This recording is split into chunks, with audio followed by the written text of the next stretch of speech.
We are coming to you from the city, beautiful Chicago, Illinois, where tonight WGN Sports on My 50 presents White Sox baseball. It's Jose Abreu, Javi Garcia, Melky Cabrera and the Sox as they get set to butt heads with Josh Donaldson and John Gibbons. Tough Toronto Blue Jays. Hi, everybody, and welcome. I'm Ken Harrelson with Steve Stone as we get set to bring you Game 3 of this four-game set. As you know, they have split the first two. Now, we talked about it last night. We touched on it. There's a good hitting team, and then there's dangerous teams. Toronto probably is the most dangerous offensive club in all of baseball. But let's face it, last two games, the first two, I should say, of this four-game set, Sale and Quintana just shut them down. This team has scored 464 runs. They've hit 113 home runs, and they've hit home runs in this series. However, by and large, Sox pitching has been terrific. Josh Donaldson, the exception. He's hit 2 home runs, one to left, one to right. Chris Colabello with a big home run. But by and large, the big four in this order have been held pretty much in check. Encarnacion hasn't driven in a run. Bautista hasn't driven in a run. And there you look at it. Donaldson's doing the job, as he's done all year long. Colabello also doing the job. But Bautista held in check. And although Encarnacion is getting his hits, he's not driving in any runs. Yet this lineup is particularly dangerous. They also are pretty tough right-hand hitters. Well, when you hold them to 4 runs in 2 games, that's doing a pretty good job. But on the bump for us tonight is a man who last time out was just terrific. Johnny Danks against Baltimore probably had the best stuff he's had all year. It was one of those days where the curveball was snapping. He was getting the changeup down. His fastball was in the spots he wanted to throw it. He mystified the Orioles hitters. Absolutely brilliant against him. And if we're going to see that Johnny Danks tonight, we're going to be in pretty good shape. But he's faced the Blue Jays once this year. Didn't fare very well. And overall, he's 2-4 with an ERA up over 6. That was the numbers from the last time out against Baltimore. 7 innings, no runs on 5 hits with a couple of walks and 5 strikeouts. Hopefully it's that Johnny Danks that we see towing the mound here this evening, and we'll see how it works out. All right, Game 3 of this 4-game set, so sit back, relax, and strap it down. White Sox baseball coming your way.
of the series with the Blue Jays behind two outstanding pitching performances from Chris Sale and Jose Quintana. Robin Ventura addressed the mindset of his staff and the lack of offense from the hitters. You're getting these guys going out and giving you really good performances, and you're not able to capitalize on it. I think that's the part where you see the opportunities that are there. These guys are giving you great outings, and you're not being able to do them. Not just the starters, but even the bullpen coming in, keeping it close, keeping you within one run to be able to get something done, and you can't get it done. So I know these guys are frustrated, and they're good enough to be able to have it turn, and you're waiting for it to turn. But these guys are giving you an opportunity with how well they're pitching. Stay tuned. We'll be back with tonight's lineup of the first pitch after these messages.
It really honestly was.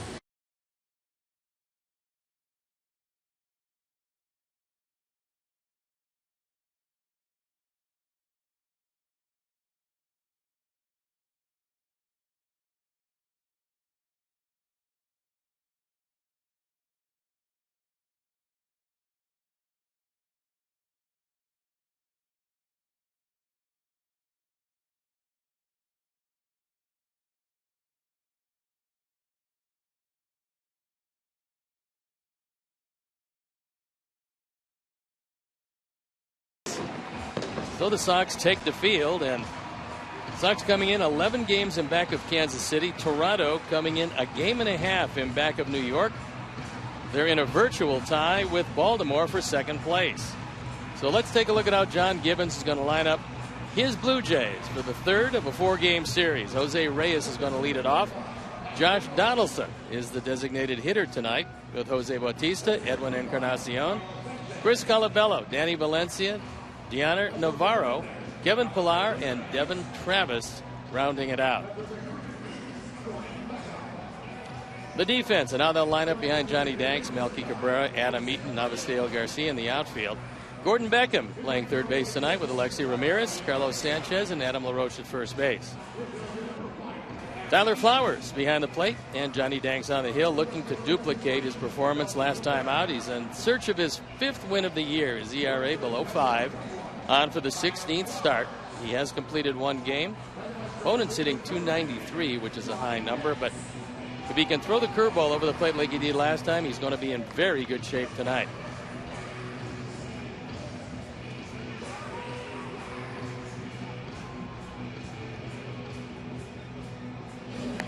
Little damp at the ballpark. The wind, somewhat of a factor. It's blowing toward the right field corner at the moment. As John Gibbons trying to figure out just exactly what to do with the pitching staff before they add at least one. There's no doubt about that. It is Polish Heritage Night tonight at the ballpark. And there was some rain before the game today, but so far the clouds have dissipated. Mark Burley threw a gem against Chris Sale, but he came up short as his team allowed 4 unearned runs. So they've thrown the ball around the infield, which means we're ready to play baseball, and I'm ready to turn it over to my play-by-play partner, Ken Harrelson. Hi, Steve. Thank you. And once again, good evening, everyone, and welcome to White Sox baseball right here on WGN Sports on My 50. Jose Reyes stands in. 2 for 8 in the series. Comes in hitting at .272 on the season. 4 homers and 28 knocked in. And the first pitch of the ball game. taken for a strike. Toronto hitting at .265 as a club with a 4.16 ERA.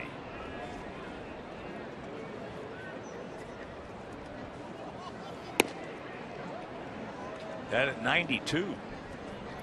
Hello. First pitch looked like it came out of John's hands pretty well, so he's obviously feeling good tonight. The challenge will be then keeping the changeup down when you have all that adrenaline. There it was.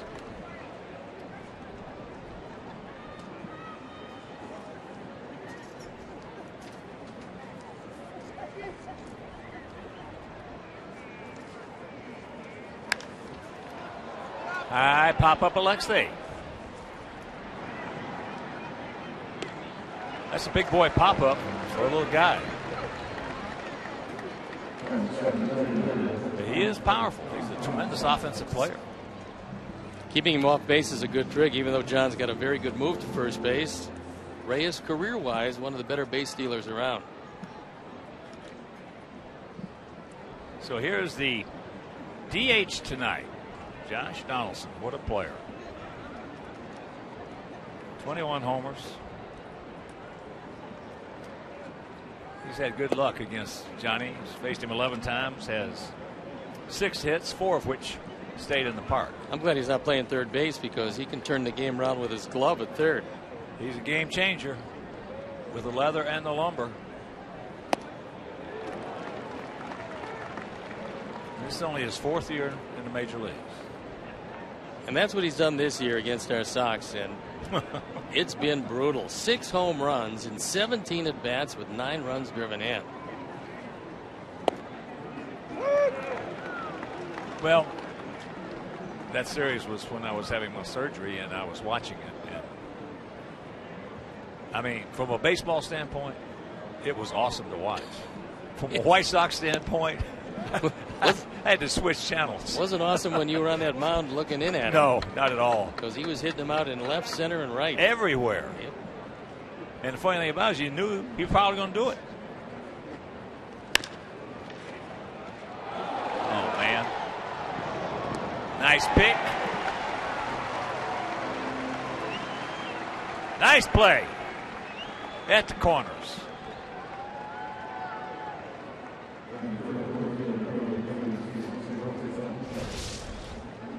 Gordon does a nice job moving to his left. Can't corral it, but able to keep it in front of him. Has some time, and Adam LaRoche, a Gold Glove first baseman, makes a good pick. That was a tough ball to handle. That bounced pretty far in front of him. Yes, it was. That changeup outside. Bautista, 0 for 8 in the series, 5 for 16 lifetime against Danks, and of the 5 hits, all of them stayed in the park. There's that curveball he used so well last time. Well, it's just good to see him getting it and throwing it. No dilly-dallying. Well, good object lesson. When you look at the first game of the series, you see Chris Sale and Mark Burley out there. They handcuffed the opposition, both of them, and all they did was get the ball and throw the ball. And what upsets me to a degree is that we have not been playing good defense this year. And when you're getting it and throwing it like Sale and Burley did, you're going to get some pretty good defense. Yeah, they're going to be on their toes behind you. They know that the next play is forthcoming. They don't have a chance to wander around and wonder when the next pitch is going to be delivered. There's our all-star, Chris Sale.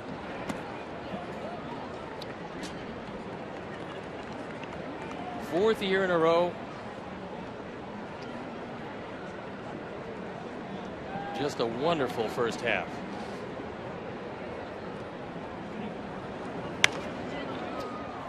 Out of play right side. This is the 6th meeting of the year between these two teams. In the first 5, Toronto's won 3 of them. Bautista had some right shoulder problems, still not throwing the ball 100%, and these days you can actually run on him. Good pitch even if he didn't get it.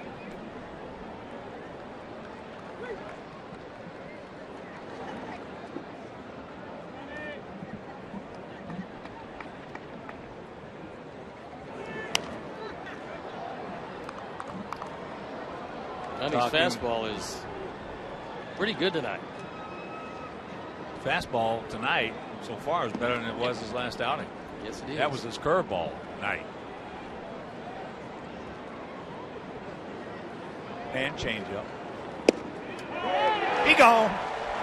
Good pitch. 1-2-3 inning for Danks. After half inning of play, it's Blue Jays nothing, and the good guys coming to bat.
Melky Cabrera, Amaseo Garcia, Adam LaRoche, Alexi Ramirez, who's on a 6-game hitting streak, with Gordon Beckham, Tyler Flowers, and Carlos Sanchez rounding it out.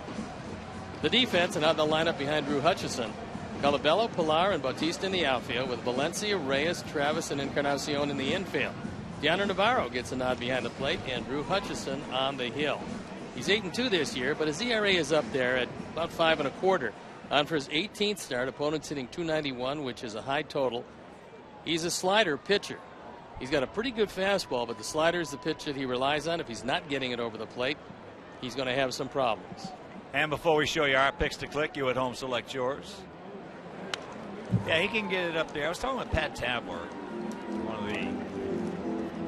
the Toronto television guys and former player.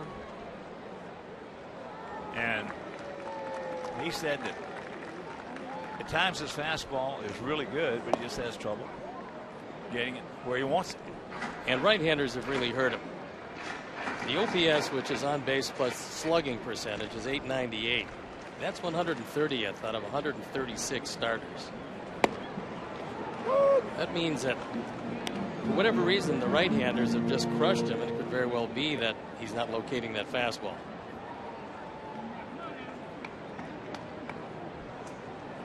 One, two. Pat along with Matt Devlin doing the television in this series for the Blue Jays. Pat was one of the all-time, in the history of the game, was one of the all-time best hitters with the bases loaded. It was almost freakish. He had some kind of unreal average with the bases loaded. Good position to be in if you're a hitter, certainly. That's up high.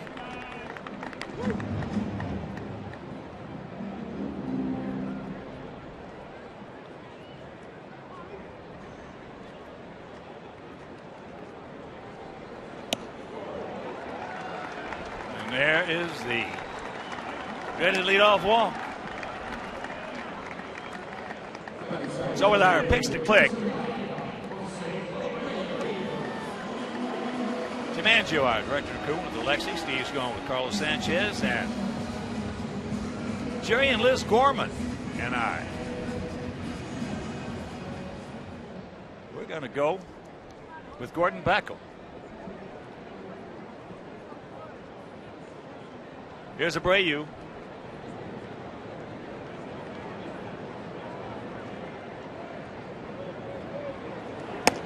Takes it up high, and also going with Jerry and Liz and I are Terry Hanley, Eric Aldrich, and Mike Spadali.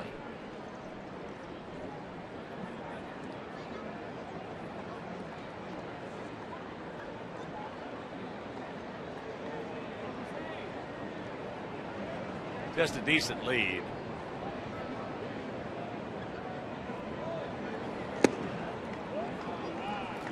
And that pitch is inside. Sox have a streak, if you can call it that, of 24 straight games at home, scoring 4 runs or less. It's an all-time franchise record. I got to believe that streak is going to be put to rest tonight.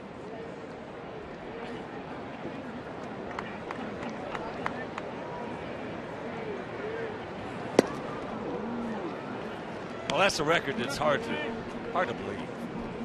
I mean, truly 24 straight games in this ballpark. Yeah, in this bandbox. Yep. Home run wise, this is considered to be a short park. 2-1 to count.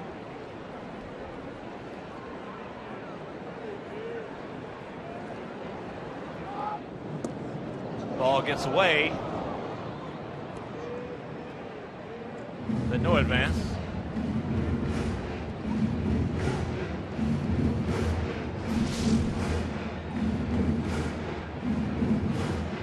Adam leaning towards second base, and Encarnacion almost takes his head off as he goes after the baseball.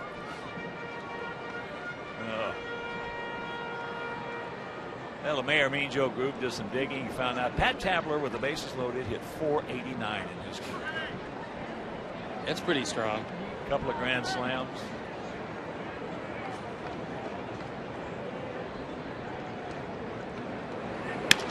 And there's a base hit. That a boy. Adams going to make the turn, and he's going to just waltz right on into third base. So here we go. Runners at the corners, and nobody out.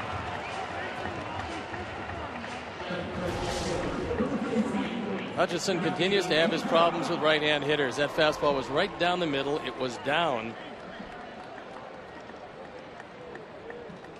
And for whatever reason, over the last month, right-handers are hitting close to 400 against him.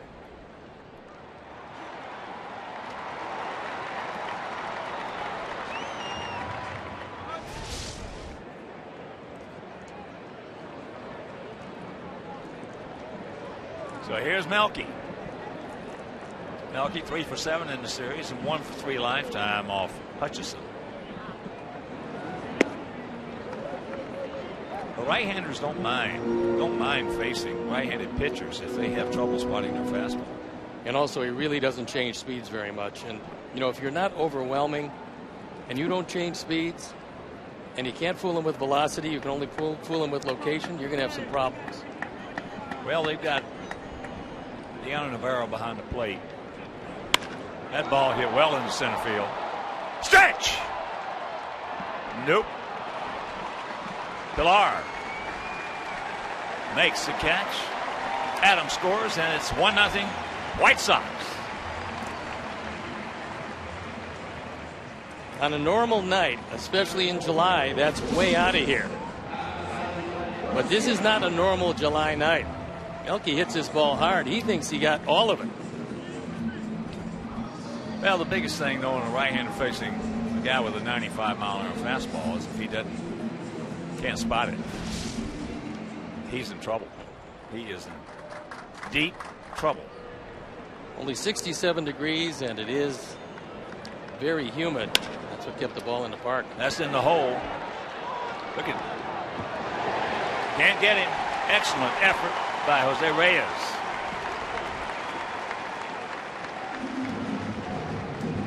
Boy, has he got a gun. Between Donaldson at third and Reyes is short, there's not a left side in the major leagues with better arms than those two guys. And pretty good range to his right. He made this a whole lot closer than it should have been. I thought for a moment he might go to second base, but Jose was hustling down there. There was no play there. And as it turned out, no play at first.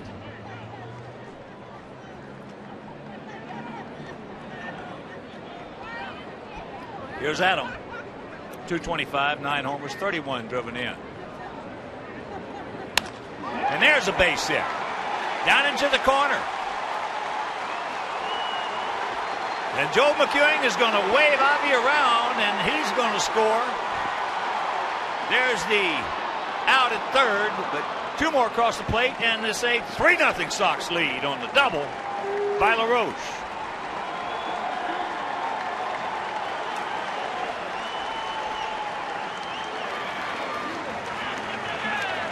RBIs 32 and 33 driven in by Adam. This is an off-speed pitch, and it doesn't work very well because Adam kept his hands back and laced it into the corner. And as the ball rattles around, he's off to the races. So the ball gets away, but a good throw and a good relay, and LaRoche is out at third, but damage is done this first inning. And some rain starting to fall.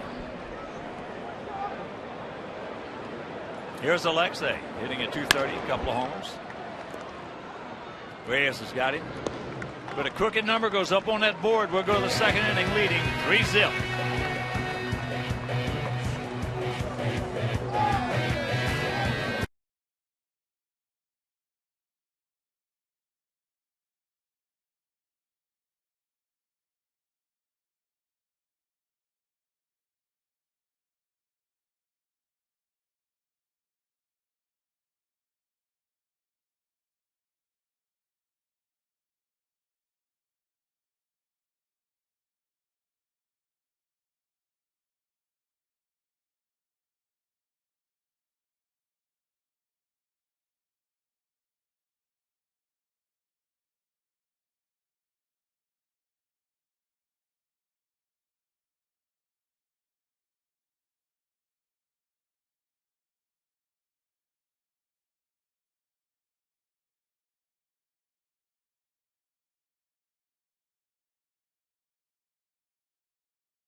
Here in the top of the second inning.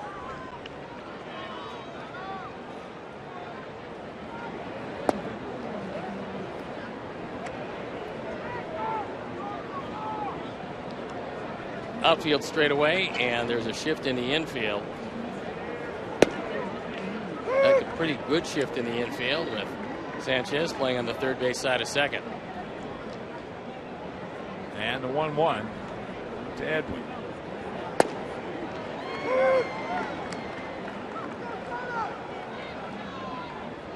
Spider-Man umbrella, very nice and very practical.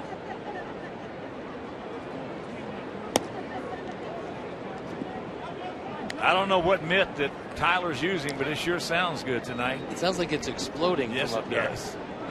That's a tremendous psychological advantage for the pitcher. I remember when many catchers, and depending on the glove you use, many catchers, you'd throw it to them and it sounded like you were throwing into a pillow. And it didn't matter how hard you were throwing, you felt like you were throwing 40 miles an hour. That was not a good feeling.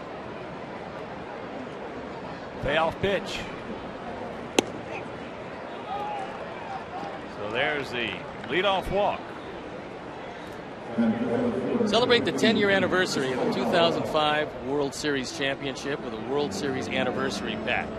Choose 3 games from the World Series Championship Reunion Weekend and 3 World Series Moments bobblehead giveaway games, and receive a 4th game in September or October for free.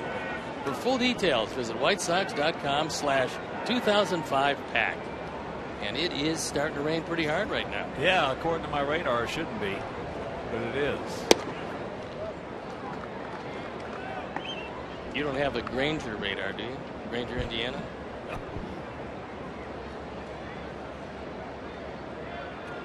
A lot of fans now getting up and wending their way back under cover. It's just a little bitty one, a little bitty front. And the count 2-0.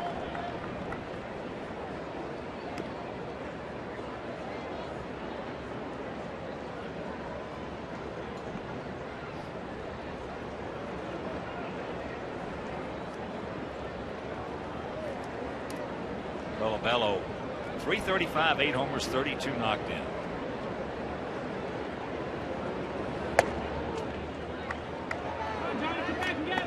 So that is ball 3. Might get it, Johnny.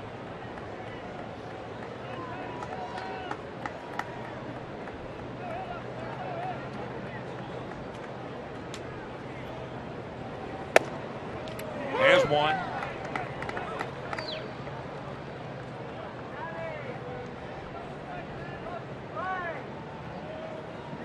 Colabello needs a bit of a windshield wiper up there.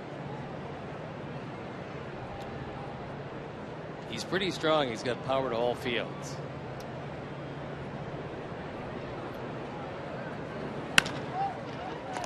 Gordon with a pick and rack him up. I love defense. Good play by Gordon, because he came on to smother that ball, realizing that time you make your own hop. You don't stay back. You don't leave it to chance. You come in, smother it, and then it's easy because Colabello doesn't run very well. And a very easy 5-4-3. Here's Valencia at 298, 5 homers and 22 knocked in.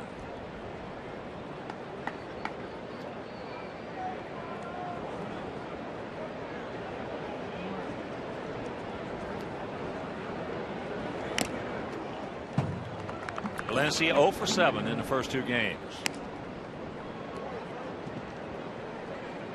8 for 25 lifetime against Danks with a homer.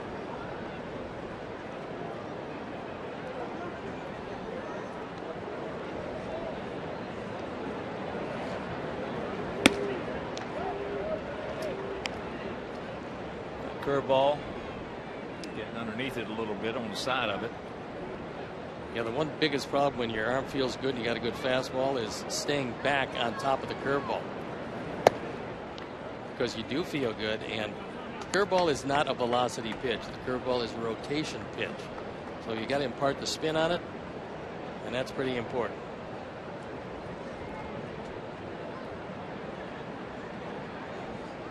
Keep that chest back.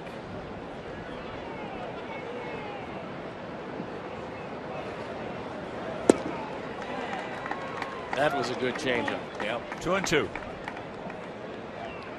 I don't know if we've ever seen Danks with a better curveball than he had last time out.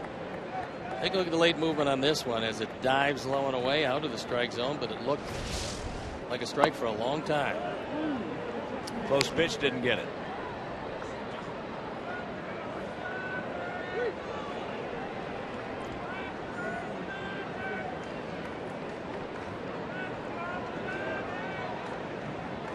Two out in the payoff.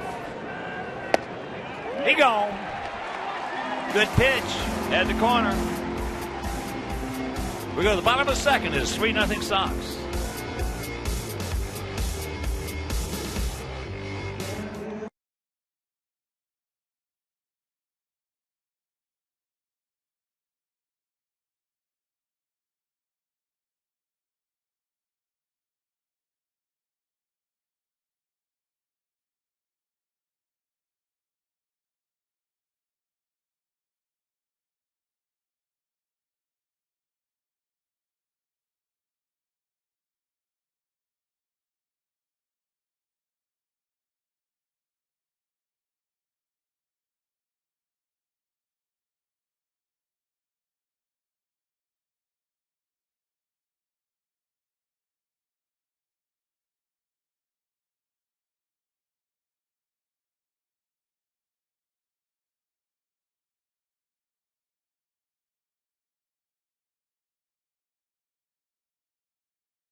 Sox debit card.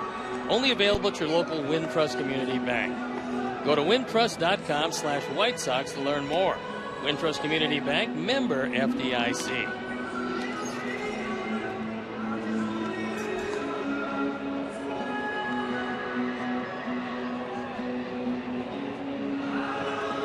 Bottom of the second inning.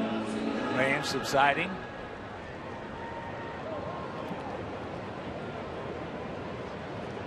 And it'll be Beckham, Flowers, and Sanchez.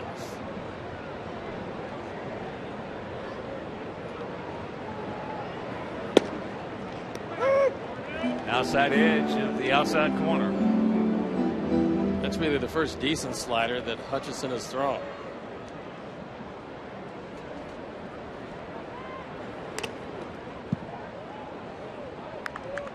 He came back and hung one, and Gordon swung, just barely got a piece of it right off the mask of Navarro. Gordon doubled and scored our only run last night. This is what catchers have to put up with. That's why a lot of them have bad necks when it's over for them.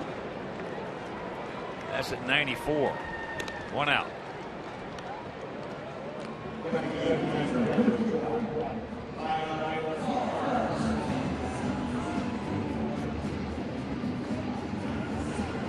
So here's Tyler hitting at 221, 7 homers and 19 knocked in.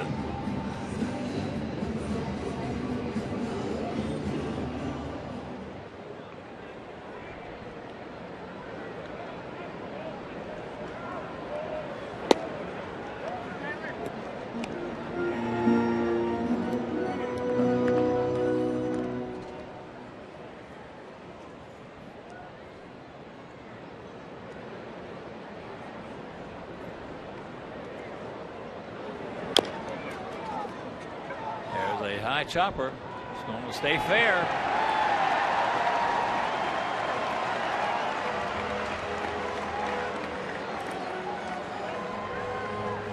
Hutchison got there and thought that the spin of that ball was going to take it into foul territory, but it didn't. Tyler realizing he's got a chance for an infield hit.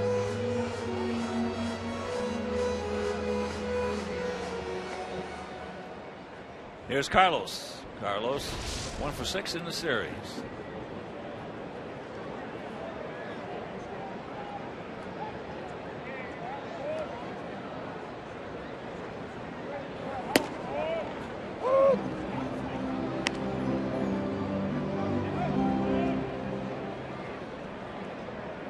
Hutchison got the benefit of that call.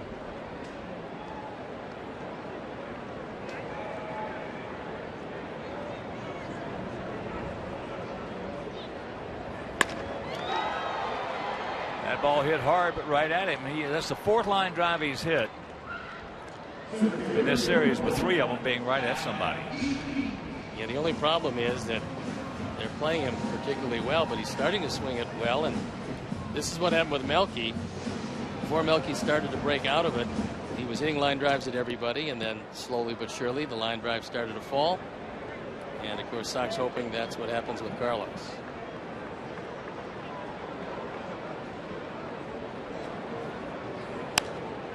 Here's Adam. He started off our first inning with a walk.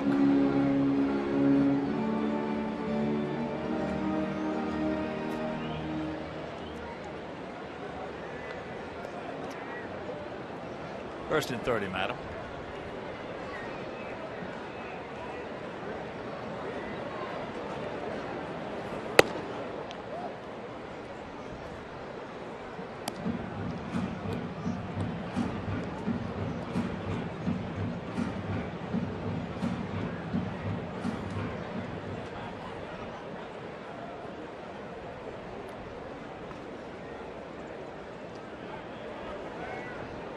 There he goes. He gone.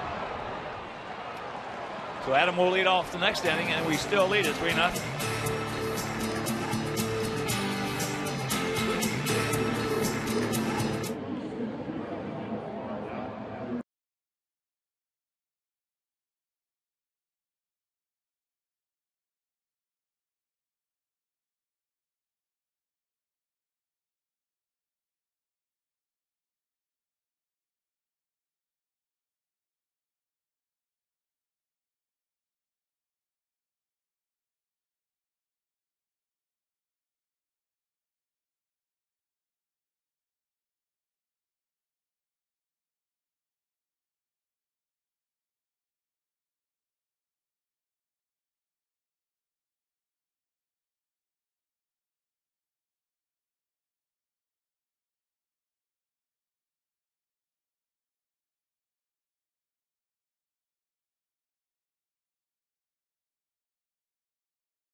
3-4-0 for us. No runs, no hits, no errors for them. It'll be the lower third of their order. Navarro, Pilar, and Devon Travis. Yanner Navarro has always had pretty good luck with Johnny Danks. One of the reasons why he's catching tonight. Another one of the reasons is that R.A. Dickey is going tomorrow. And with Josh Tolley not on the ball club because Navarro is, that means that Russell Martin is catching R.A. Dickey, which is not an easy thing to do.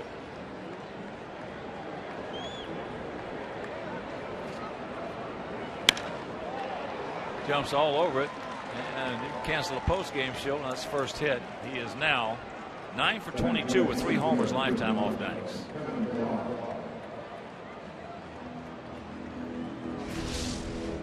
First ball fastball. Tyler Flowers wanted it away and down, and he got it away but up.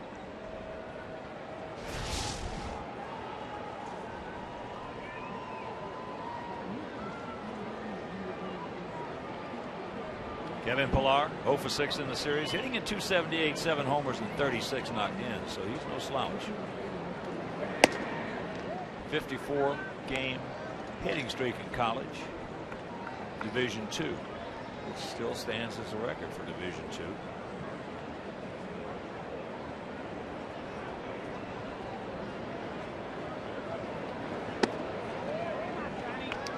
And he's got a count 2-0.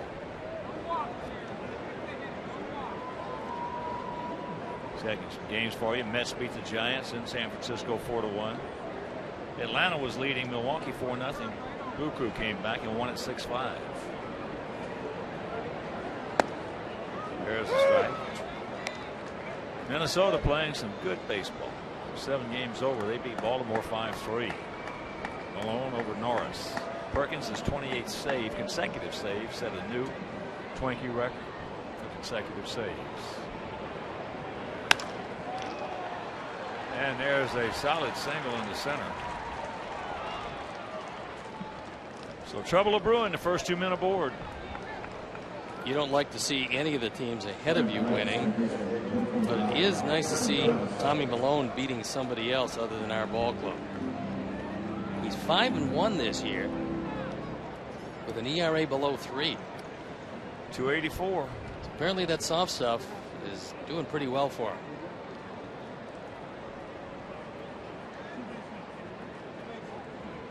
There's always going to be room in the major leagues for a soft tossing left-hander with a good changeup.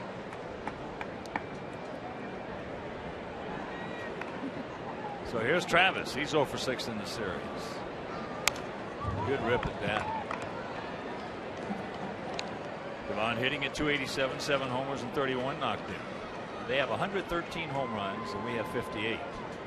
Well, it's on first and second, nobody out. The Blue Jays have scored 69% of the time. League average at 61%. Well, they're leading everybody in baseball in runs scored. They scored almost 200 more runs than we have. Yeah, that's pretty amazing, and almost doubled our home run output. John Gibbons certainly likes his offense. He's got to rearrange that starting pitching, however. Nice changeup. Good move. And to count 1-2.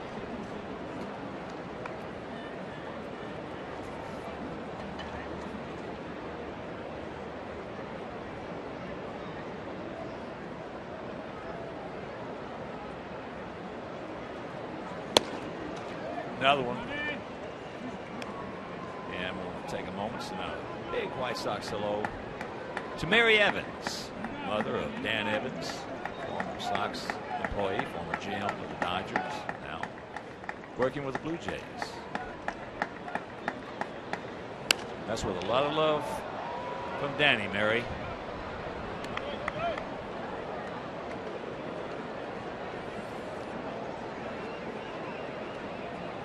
I talked to Danny before the game. He says he does a lot with the Pacific Rim scouting. I talked about China and how it's about ready to burst apart with a lot of good prospects.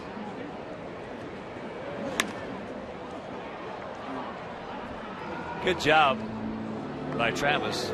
just to fight that good changeup off. Travis came out of the Tiger organization and having a pretty solid year, and this is his first year in the major leagues. Out of Florida State. Ate him up. Everybody's going to be safe. Well, unfortunately, Johnny just became a spectator. And when you do that, it's a mental mistake, and usually it costs you some big trouble.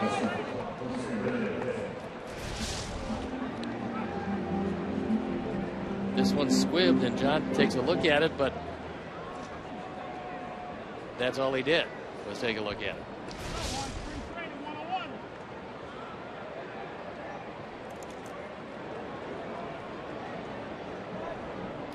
Now we're back at the top of the order with a tough cookie at the plate. Jose Reyes, who popped up a high pop up to Alexei.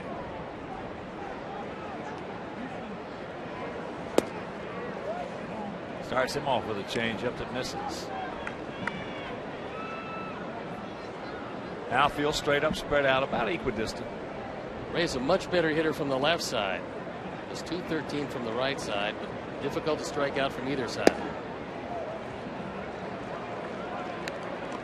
Now this is a blue plate special for a hitter. Bases loaded, nobody out, and a 2-0 count. Pretty decent speed where it counts at first and second.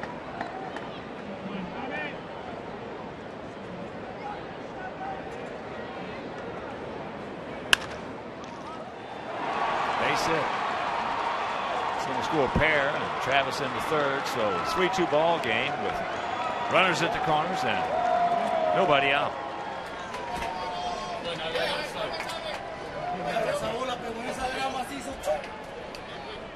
30 runs batted in for Reyes. Hard hit ball right back up the middle, and it's a fastball on 2-0. Reyes has been around too long and is too good a hitter to be able to get one of these by him, so Don Cooper goes to the mound. Now to settle down Johnny Danks, you can see the water in the outfield as the baseball travels out to Adam Eaton. 4 straight hits. Yeah, so when you get the bases loaded, there's nobody out, and you got a 2-0 count standing at that plate, somebody's in trouble, and it's not you. Best feeling in the world. It is not you. And look who's coming to dinner. Josh Donaldson. Boy, this is a dangerous ball.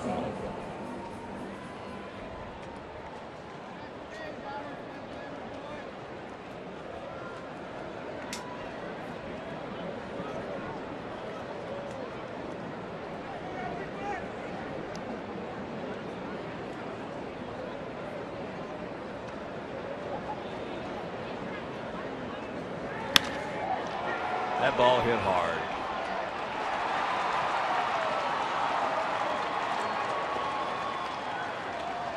Game is tied at 3. Runners second, third, still nobody out. 21st double. 59th run batted in. Donaldson, as he has done consistently against our ball club, jumps on the first pitch. That's a fastball, and it's right down the middle.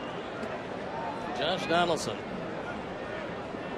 hits the daylights out of it. Adam Eaton thought he was going to make this play, and that ball absolutely accelerated over his head.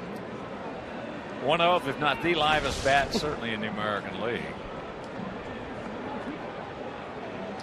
And we are seeing the whole repertoire against our ball club this year because he's been something. Bautista takes a curveball strike.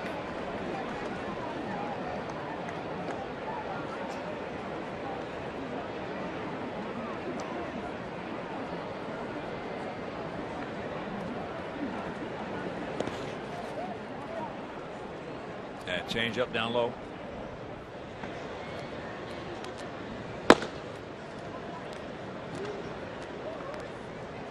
Scott Carroll.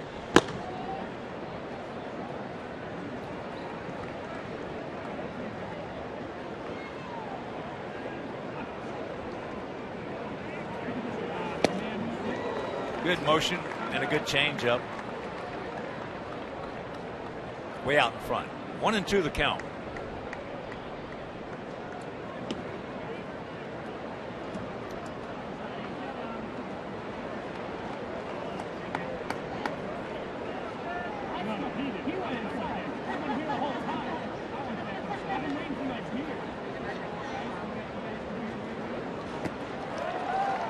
He gone. So he strikes out for the second time.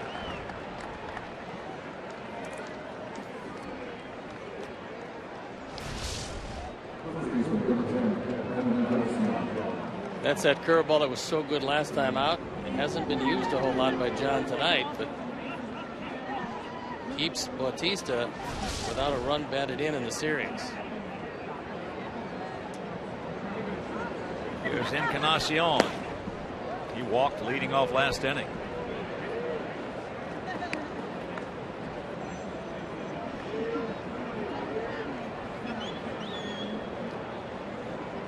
You can get out of this with maybe just giving up one more this inning. We're going to get some more runs tonight.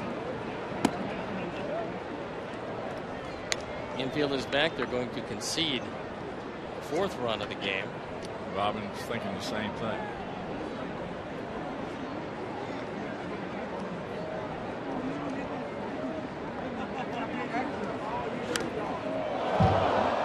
I don't think Gordon wants to field the bat as it goes out over his head. Almost landed in the grass. That was one of the longer tosses you'll see.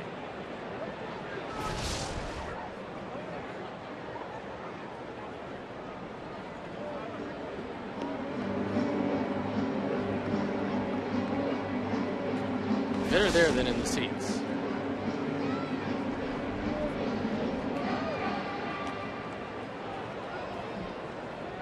We're seeing more and more of that.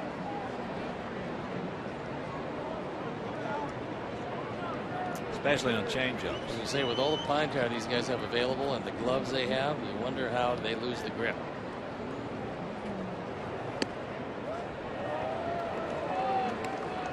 Three and one.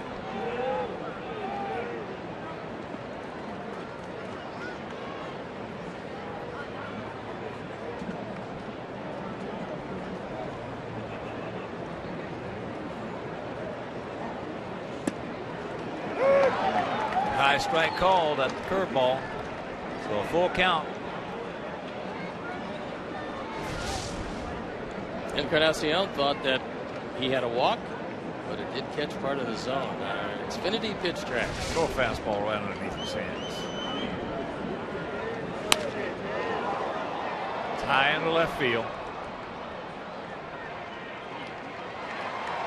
That was almost down the middle. So it's a 4-3 game with Donaldson moving into third.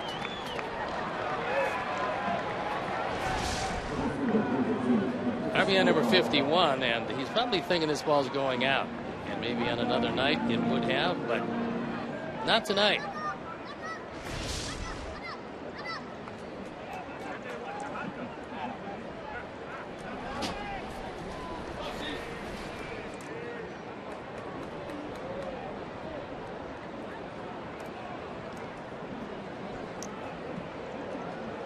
Here's Colabello. Hit into a 5-4-3 double play. A nice pick by Beckham and a nice pick by LaRoche at first.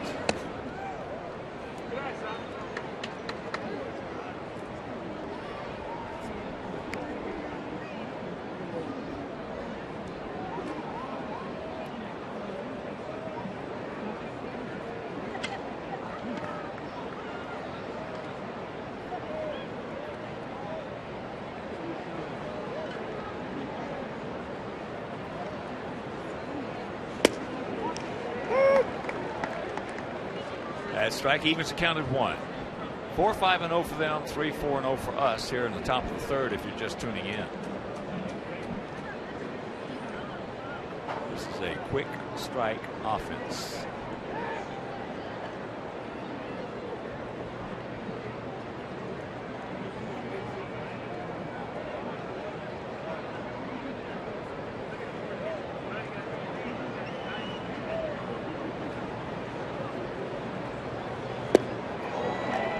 get you certainly with no outs. They can get you with 1 out. And they can get you with 2 outs. They can get you.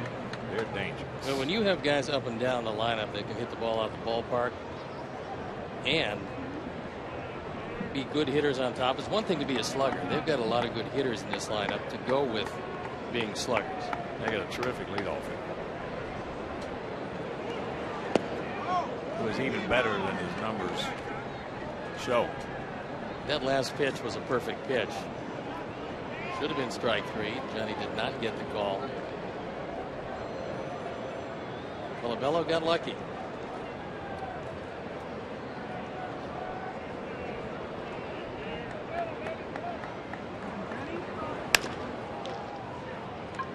Alexei's got him.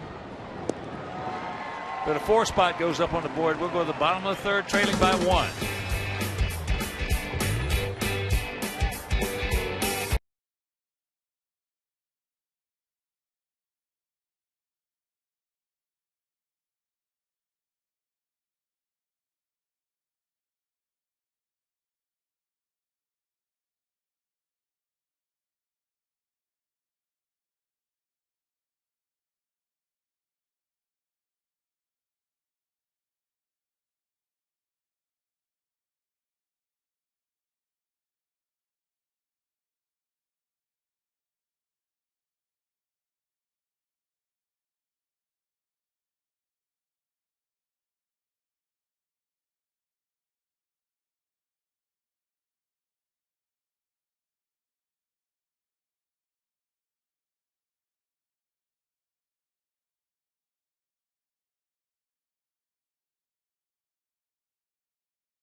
And click on the WGN Sports Game Zone banner for the latest stats and information.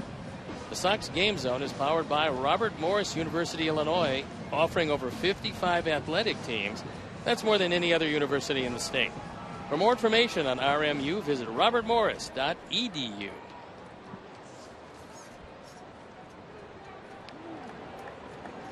Adam Eaton, top of the order, will lead it off here in the bottom of the 3rd in a 4-3 Toronto lead. Breaking ball strike. Adam walked and scored. Leading off the bottom of the 1st, and he was at the plate last inning when Tyler Flowers was thrown out. Which Robin, you don't want him thrown out, but if you do, fine. You still got Adam leading off.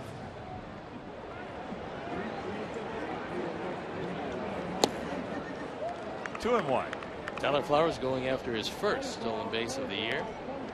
And Deanna Navarro, not known for his great ability to throw out base stealers, but he made a very good throw to get him. Deanna Navarro does everything well against us. Yes, he does.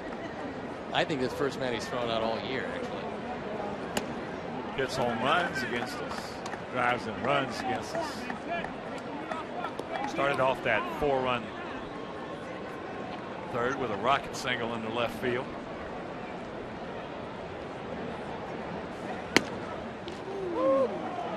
High strike called. Full count.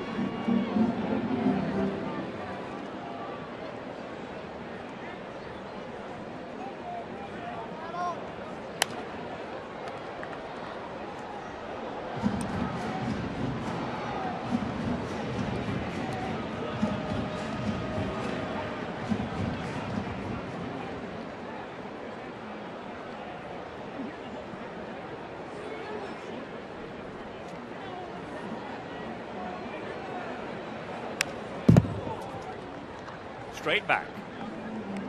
been able to stay alive on a couple of high fastballs. That one borderline, but too close to take.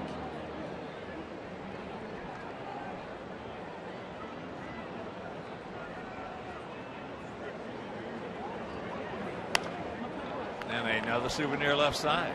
And another high fastball. And another extended at bat for out.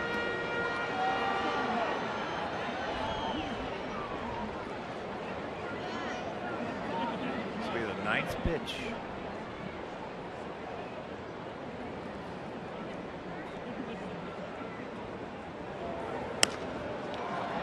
And there's a pop-up.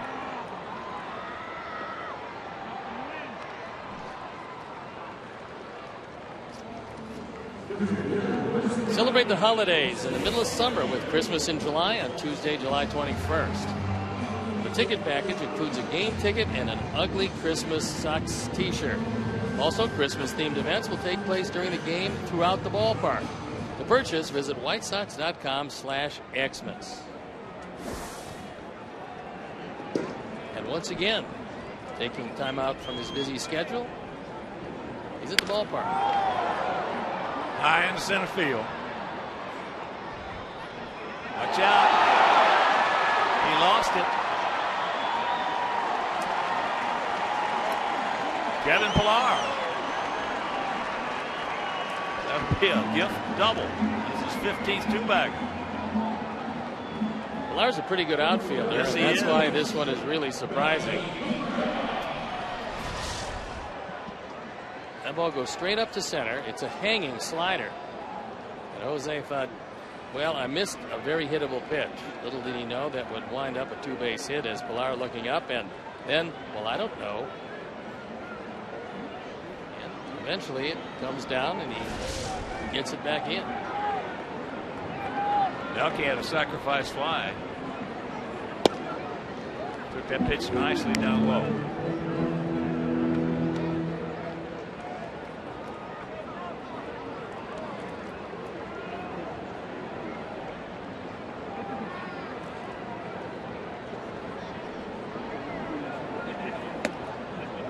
He's got the catbird suit.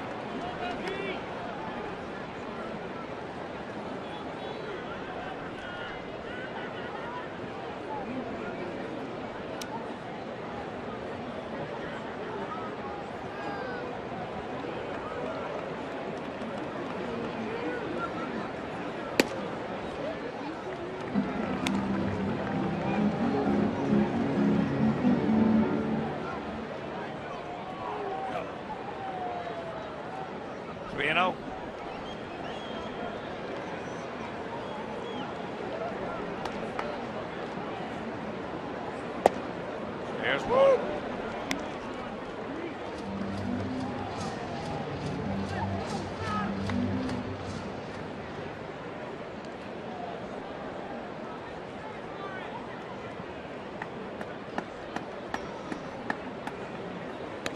And there's ball 4.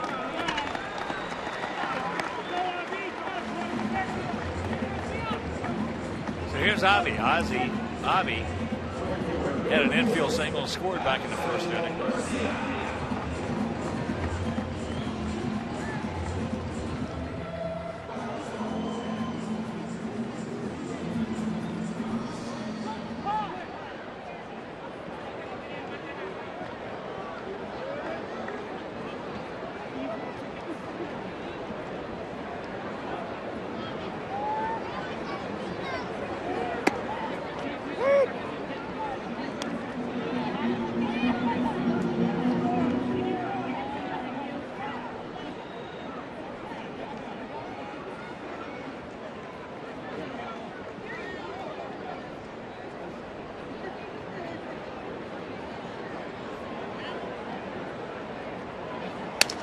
And there is a looper base hit. Thank you very much.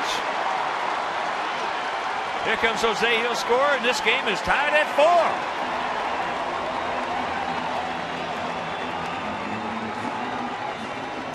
RBI number 31 for Avi. This fastball is inside enough to crack the bat, but not inside enough to get him out. So that fly ball that dropped turns into the tying run.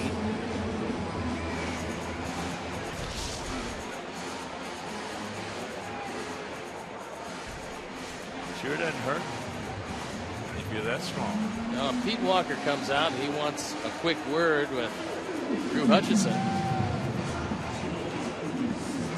Only feeling when a play that should have been made and you were the man that should have made it turns into some runs.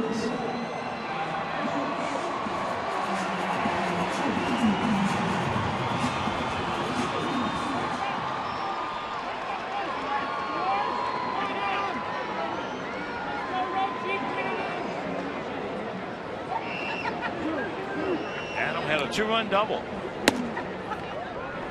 That fastball at 92 up high. Bullpen up and going for the Blue Jays. We'll head to Kansas City after the game tomorrow afternoon. The finale of this homestand, the finale of this series, and then it's on to play the Cubs at Wrigley Field for 3 before the All-Star break.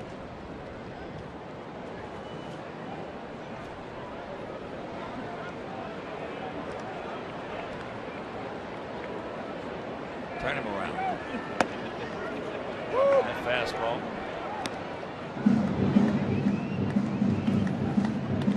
One in, one out, 1-1 to count. Runners at first and third.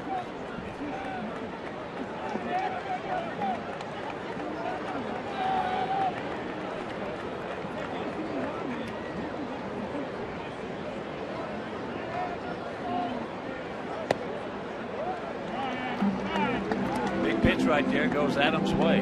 2-1. On the bump tomorrow at 1:10. Justin Archer and Star 8 Dickey, the knuckleballer. That game on Comcast Sportsnet if you can't make it to the ballpark. And a 3-1 count.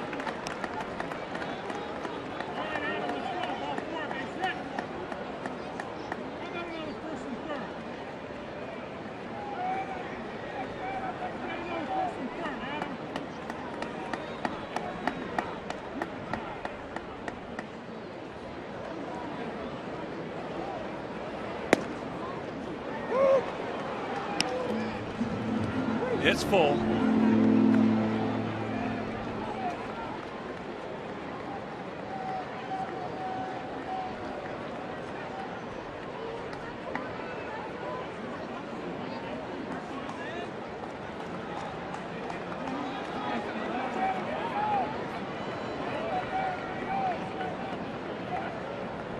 There he goes. That's a low throw. So Ivy is safe. And what a pick by Reyes. That ball could have easily scooted out to center field and a run would have scored the go-ahead run. Jose Reyes somehow able to range the first base side of second and pick it. And now what they're saying is might be interference as he hit the catcher with the backswing.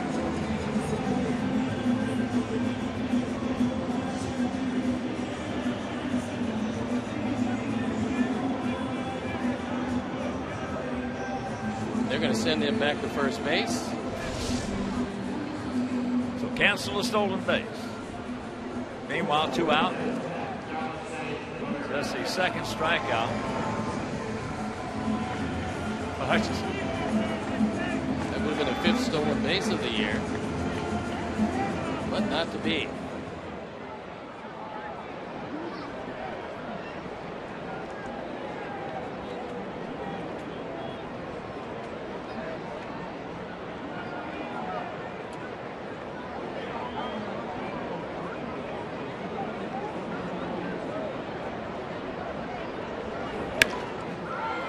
Broken bat. Travis gets him. But we pick up 1 and we will go to the 4th, tied at 4.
Valencia, Navarro, and Pilar.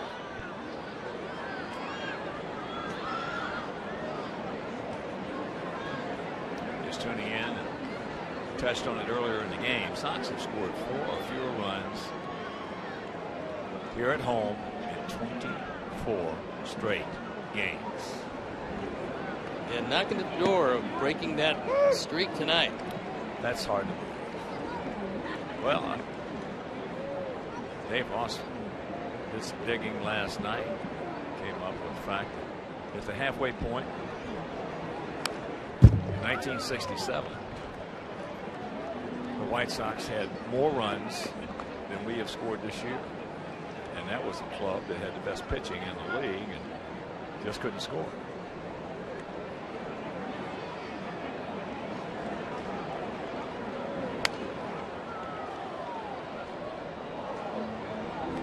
Valencia with the 0-2 count.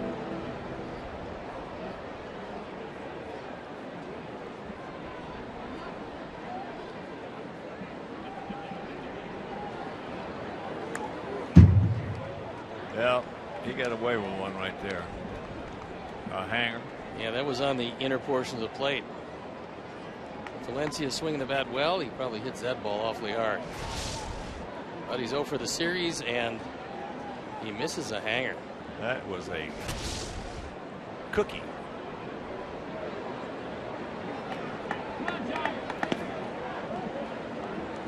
And that was a changeup.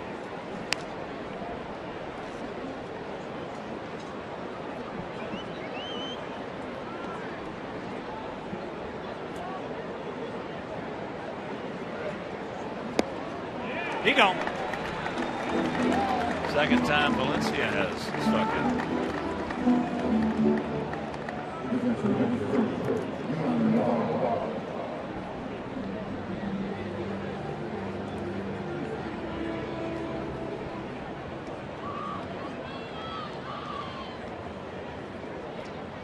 The oddity of Navarro's success against Johnny Danks is that right-handed, he's not near as good a hitter as he is left-handed. That's what July looks like in Chicago these days. 63 degrees with a mist and a lot of humidity. Well, July 8th, and I've got the heater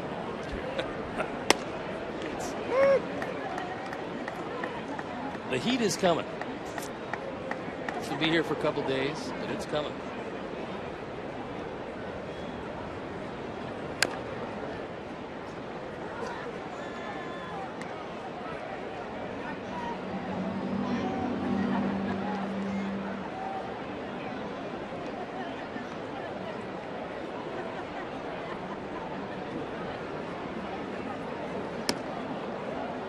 Checks it up. So the count 2-2.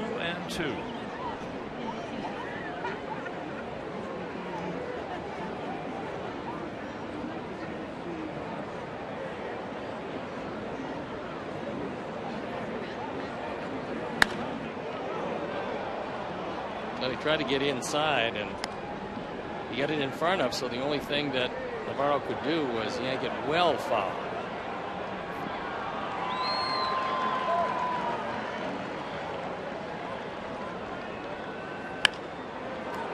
That's in the left field.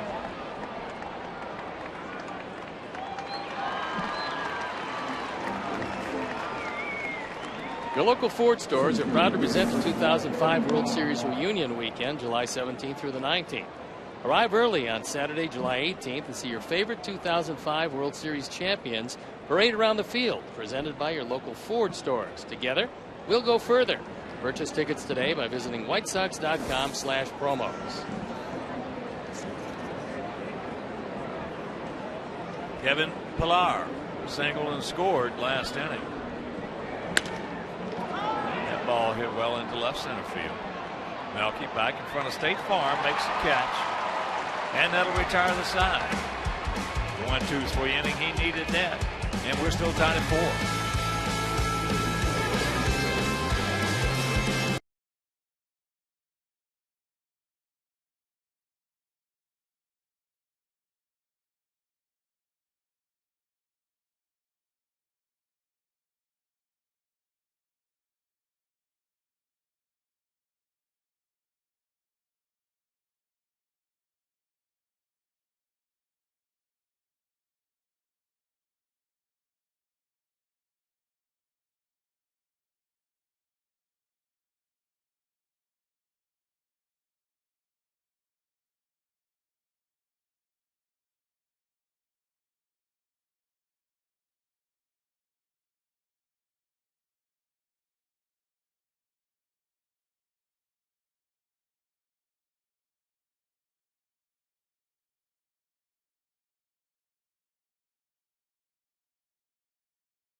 sponsored by Jeff Vukovich, your local nationwide insurance agent, serving the area for 37 years. To visit the nation, visit jeffvuk.com, because Nationwide is on your side. Beckham, Flowers, and Sanchez, lower third of our order, Gordon. 0 for 1, struck out. But if you're just tuning in, he's made 2 good defensive plays.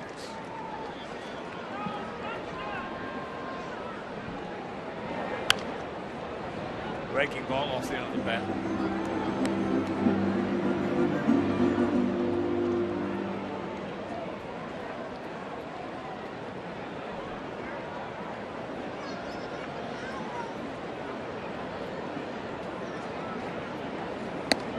Almost walked right into that one.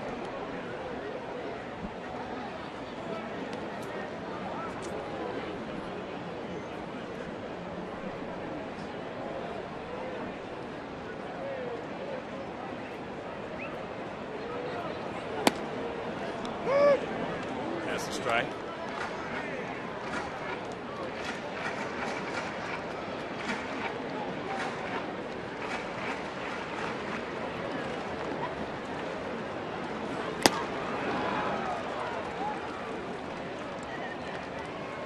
One out.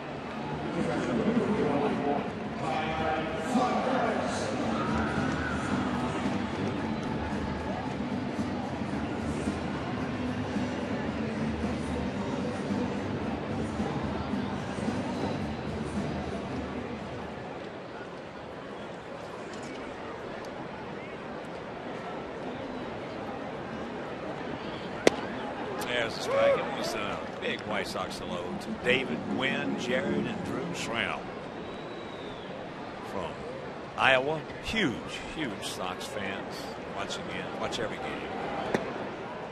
As a count 0-2. A couple of pretty good breaking balls from Hutchinson, who's starting to get a better feel for it. He couldn't get it over the plate early, and it cost him.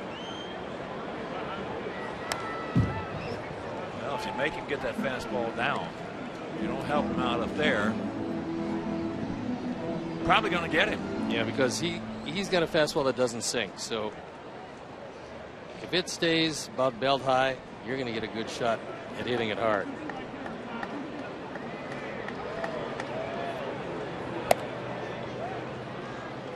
That one at 95, up out of the zone.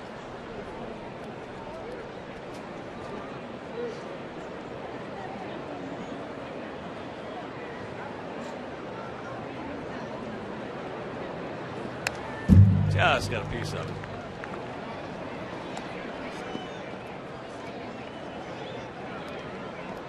'15th round pick, 2009.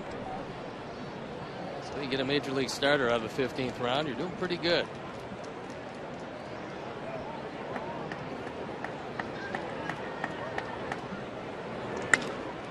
Yanks that one foul.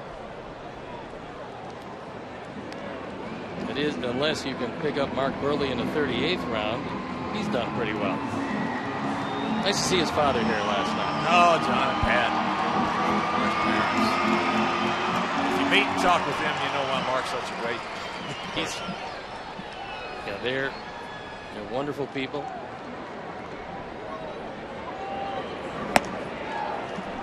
Two outs.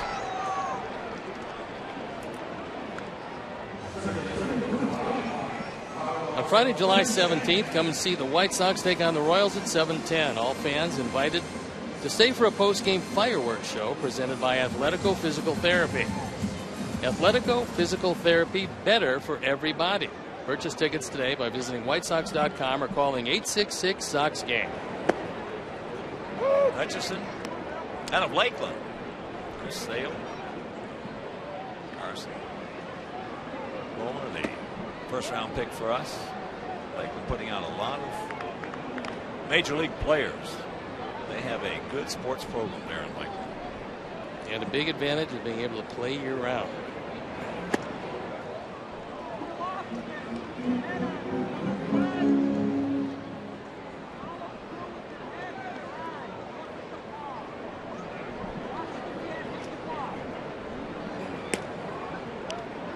Good eye down low.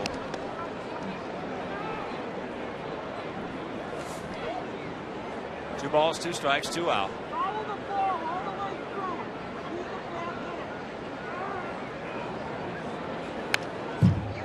Good swing. They have 4 runs on 5 hits, no errors. We have 4 runs on 6 hits, no errors.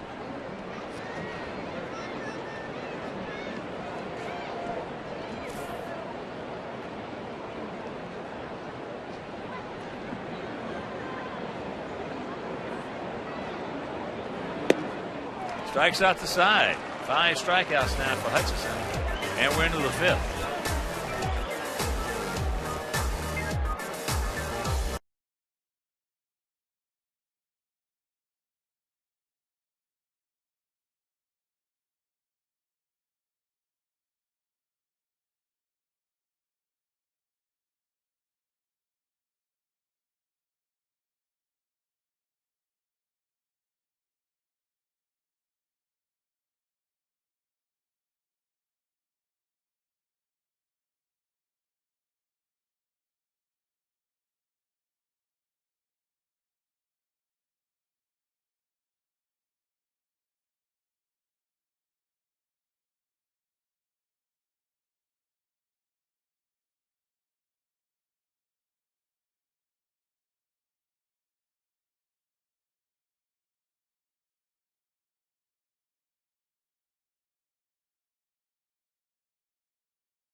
Devon Travis, the second baseman,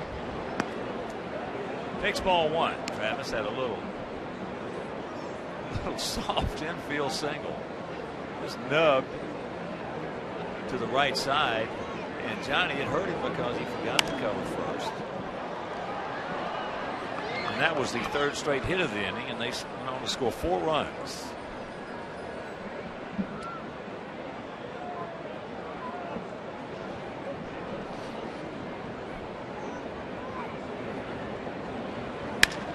That ball hit hard.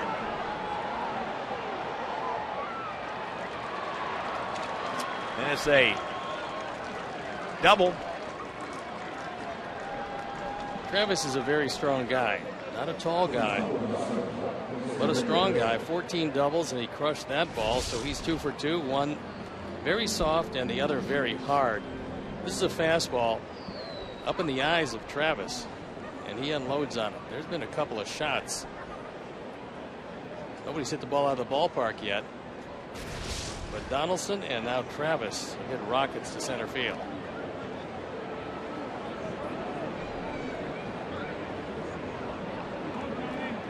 So here's Reyes. He had a 2-run single and a run scored back in the 3rd. He's 1 for 2.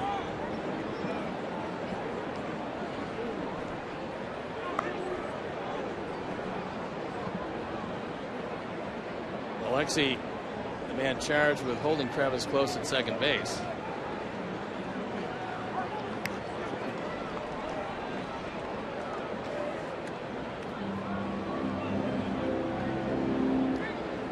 Reyes has 3 sacrifices, but that particular effort was not a good one.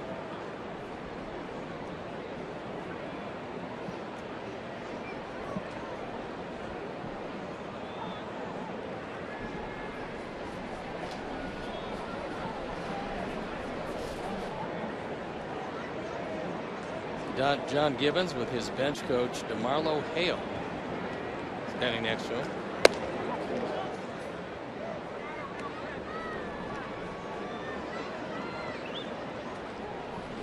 There's a look at DeMarlo Hale. For a manager, the bench coach is somebody who you can trust to tell you what's coming up, what you might be thinking about, because a manager, although he might be good, can't think of everything. And a good bench coach is the best asset any manager can have. Marlo's a good man.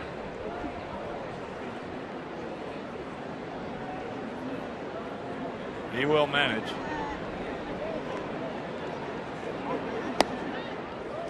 Meanwhile, the count goes to 3-1.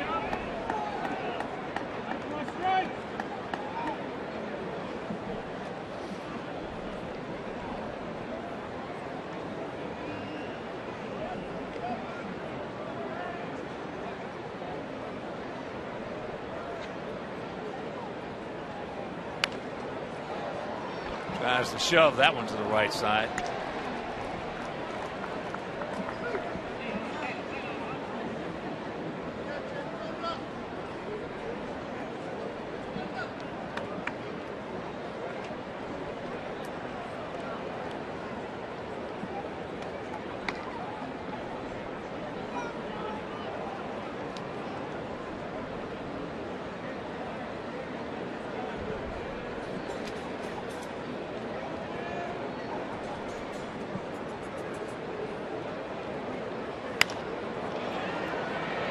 Into center field.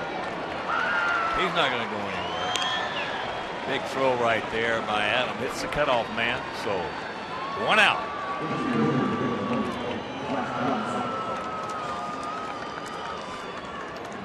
Hey, Sox fans, all season long, you can score with Papa John's Pizza. The day after the Sox score 5 or more runs, get 50% off your entire online order at papajohns.com with the promo code SOX5. At participating Papa John's locations. Better ingredients, better pizza. Papa John's. We are run away from pizza tonight. Better be careful with this guy. That's the right side. Wrong shape. Right one.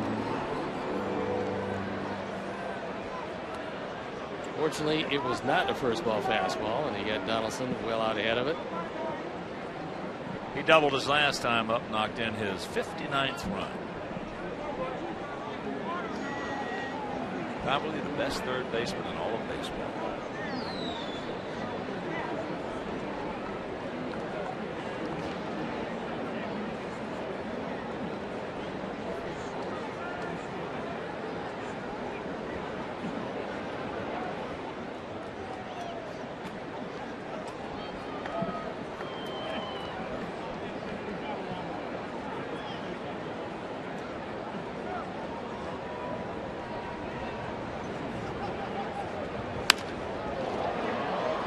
That ball's deep. Can't get it. So another double, another RBI.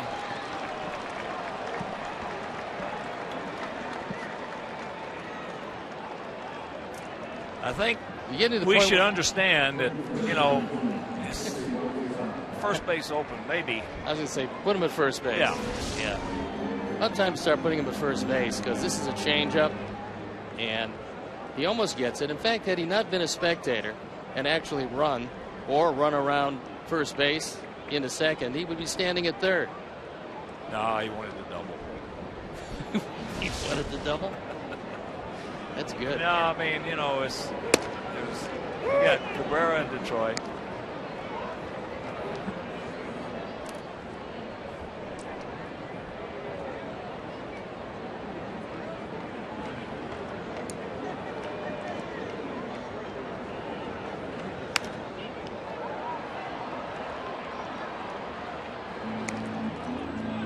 The way Donaldson has swung the bat against our ball club this year, doesn't matter who's out there.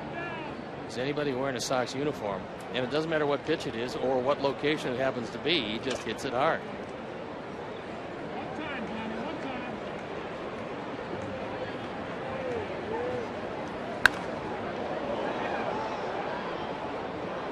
Bautista 0 for 2 with a couple of strikeouts. One called on a fastball, the other swinging on a curveball.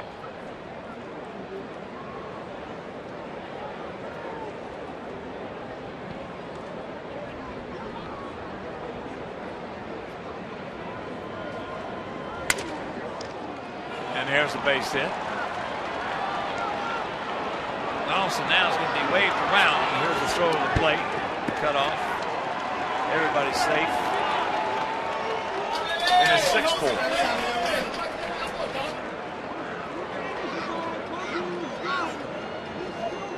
First run batted in of the series for Bautista, his 59th of the year, and Robbins coming out. Well, when you're talking about Donaldson, he's been on the plate 20 times against us this year, and this is the 6th game. Okay, in those 20 at bats, he has 12 hits. That's absolutely amazing. And half of those hits are home runs. He also has 3 doubles, and he also has knocked in 10 runs. So you might get the idea. Put him on. Yeah, let's pitch around this guy, but Scott Carroll coming in, Johnny Danks departing, and we'll be back after these messages.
.368 on for the 12th time.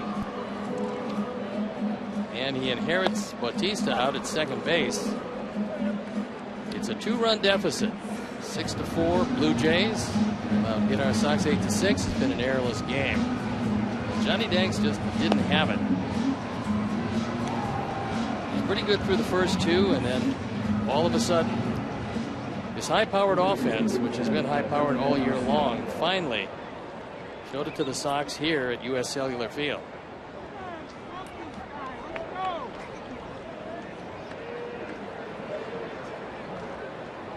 So here's Encarnacion. A walk and a sacrifice fly.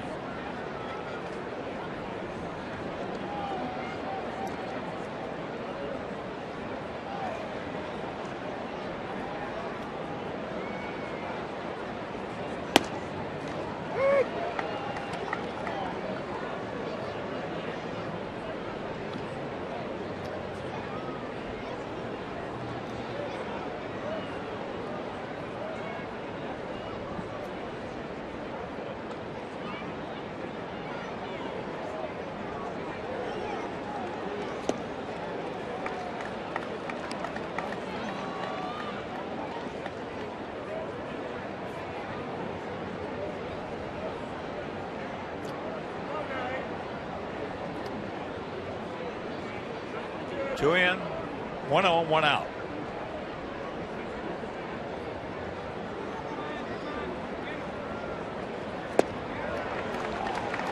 He gone.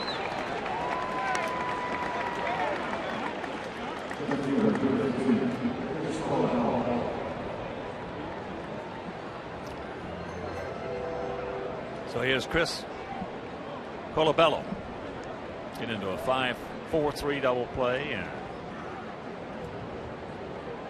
also grounded to short.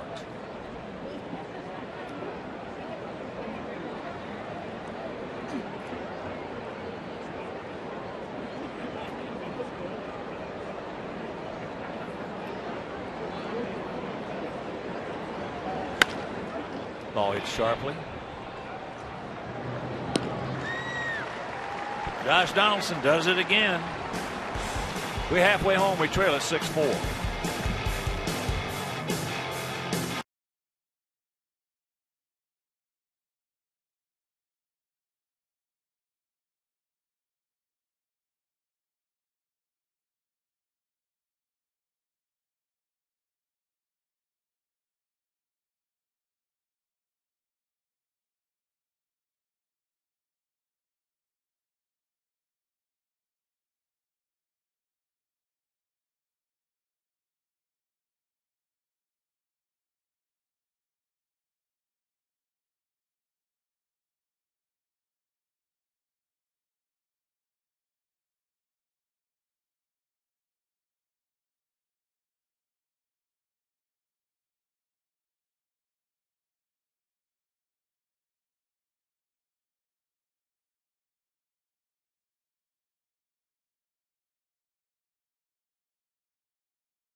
It's game day, and you might be today's White Sox fan of the game. White Sox fan photo of the game is brought to you by Beggar's Pizza, now with 22 locations. Visit beggarspizza.com because Beggar's Pizza, they lay it on thick. 6-4 bad guys.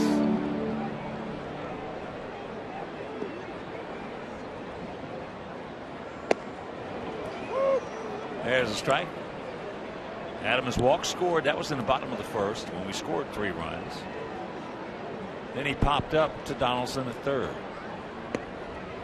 The ball's outside, called a strike.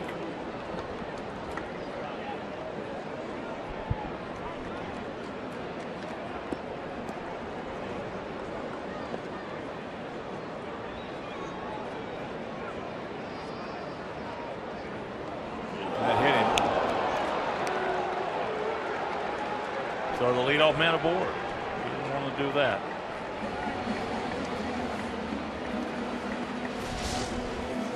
Adam Eaton certainly can't get out of the way of that one. He doesn't try very hard, but he catches it right in the calf. No, he took one for the club right there. Yeah, he did. He was hit for the 7th time this year. Not going to help his calf any, but certainly helps his on-base percentage. He's been on 2 of 3 times in his game.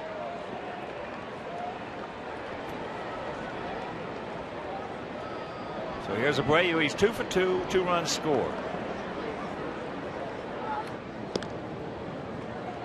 And last hit back in the third was a high fly ball in the center field that Kevin Pillar lost. Fell for a double.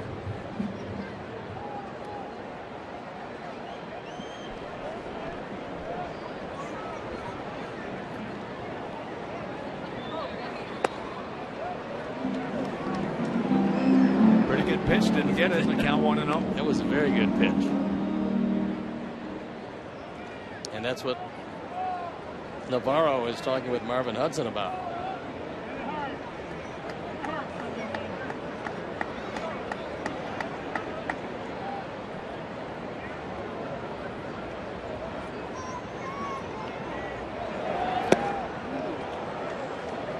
Count evens. 1:10 start tomorrow, so make your plans to be with us. Samardzija, he's back on the bump. He's been very good lately and going deep into each and every game. Let's see, knuckleballer R.A. Dickey.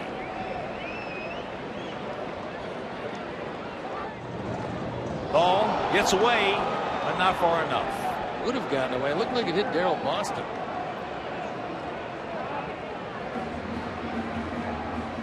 I think that ball was on the process of getting away. Watch it again. Yeah, but doesn't hit Darryl. Adam's going to be at second base.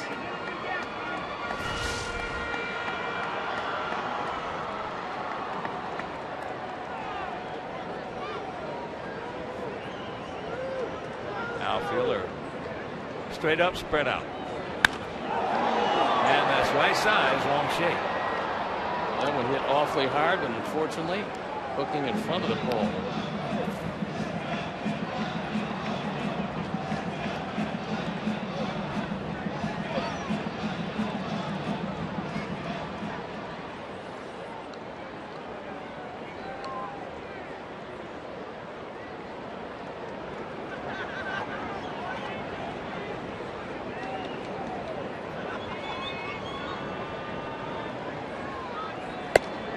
Backs it up.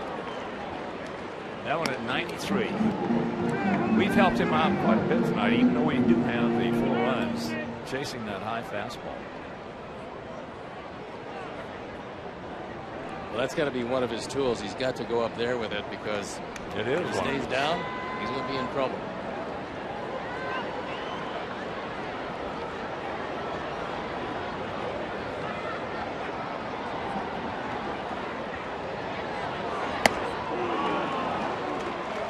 There's another high fastball. 95. 1 out. Tomorrow wanted it upstairs, and he got it there. Only he wanted it away, and he got it on the inner portion. Not exactly inside, but probably the inner third.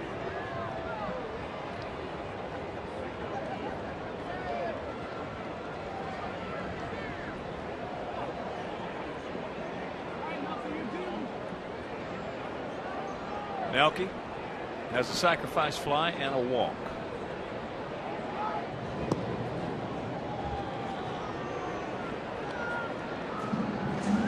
Hutchinson has had a couple of throws get away at first base. Well, if you didn't know better, you'd think he was trying to hit him again.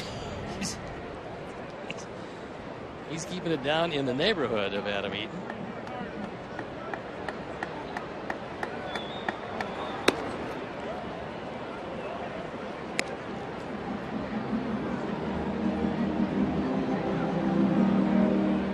A lot of right-hand pitchers, for whatever, they want to move and bob their head up and down when trying to hold a runner close at first.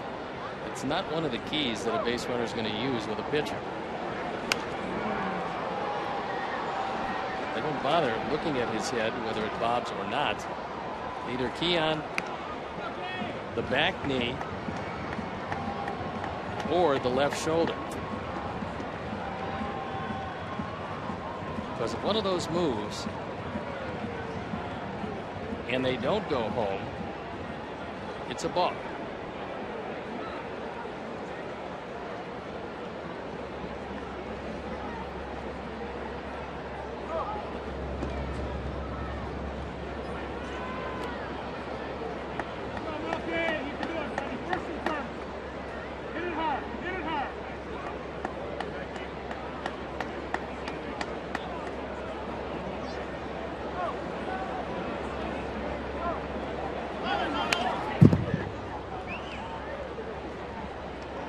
That one at 92. It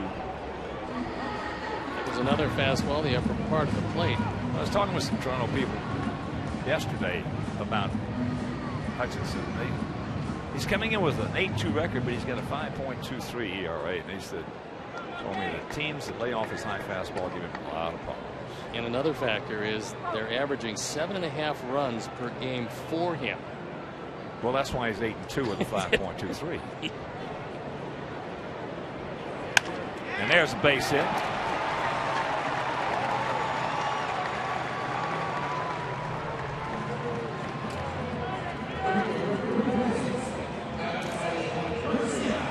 So here is Avi is 2 for 2 with an RBI and a run scored.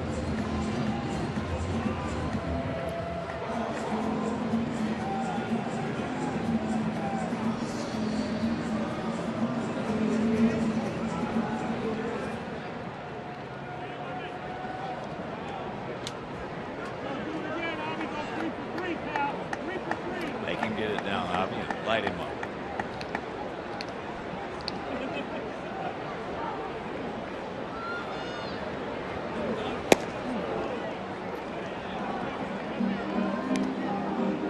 Out there with a hard slider. Last 10, Avi's been swinging it pretty well.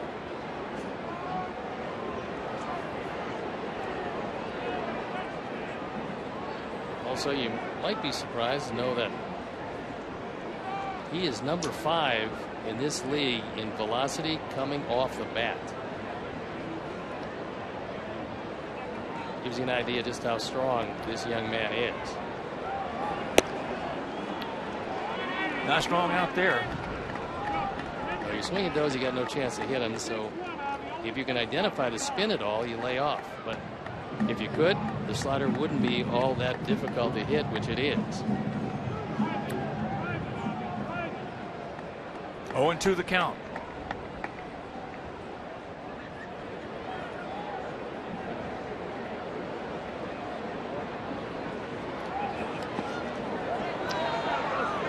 Keeps it in front of him. Good block.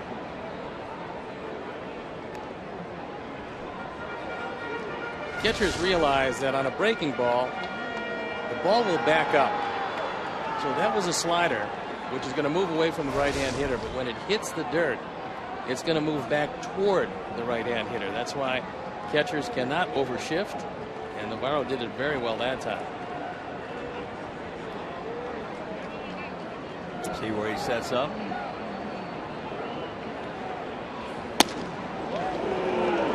That's off the plate.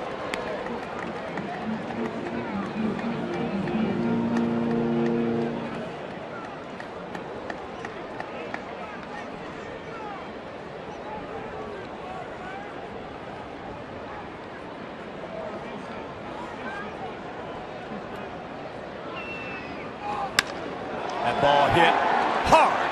Stay in the air. Just foul. Dadgummit.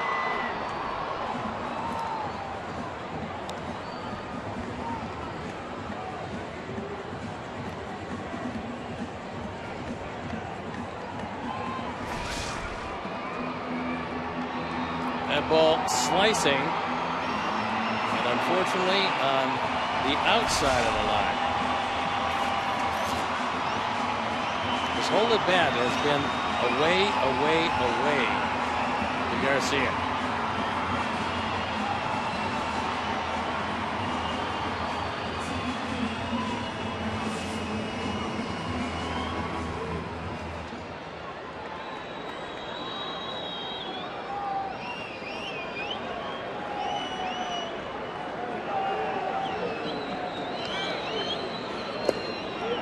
And a full count.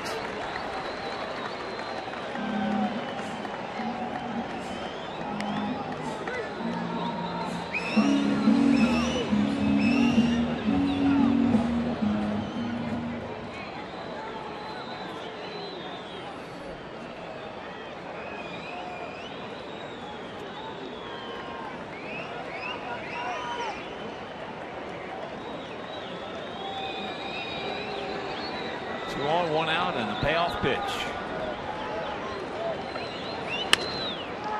And rack him up. We'll go to the sixth, trailing 6-4.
To 97999 right now for your chance to win 6 meals from the Simple 6 menu from Subway.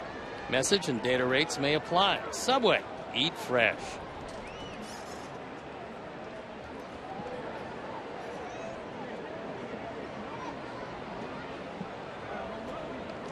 Danny Valencia, 0 for 2 with 2 strikeouts.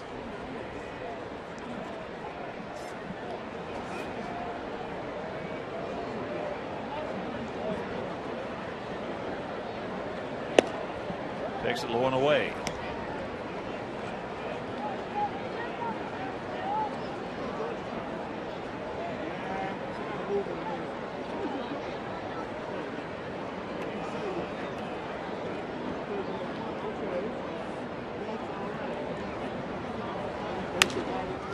And there's the base hit.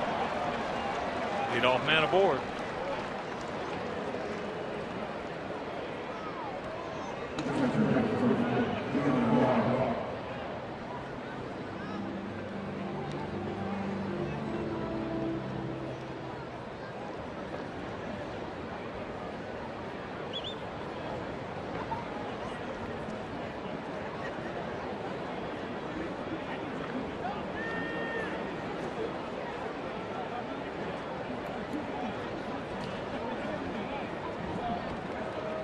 Navarro.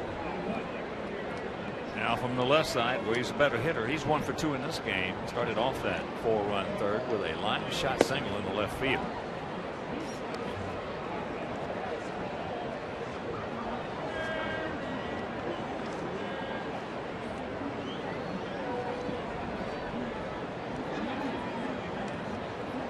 Kansas City leading Tampa Bay 7-3, 6th inning. Kansas City, they just don't strike out. They were trailing that game and came back. They put the ball in play. Maybe that's one reason they get a lot of duck snorts, soft singles. And they're the only team in baseball that hadn't struck out 500 times.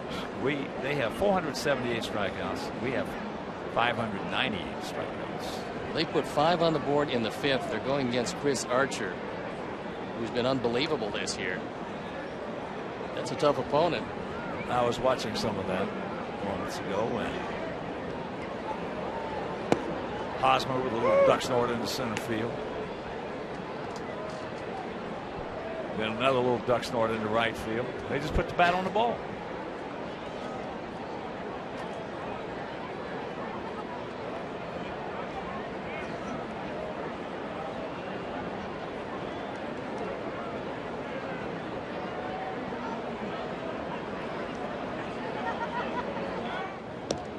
Struck out 120 times more than that.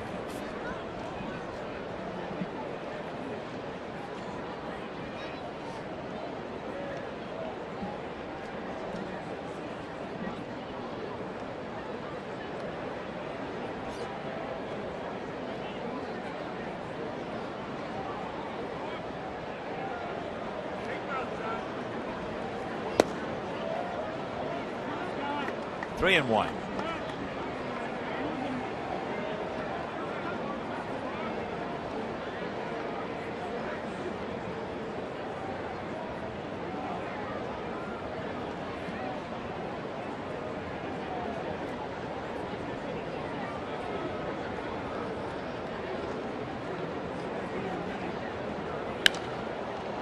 High into right center field.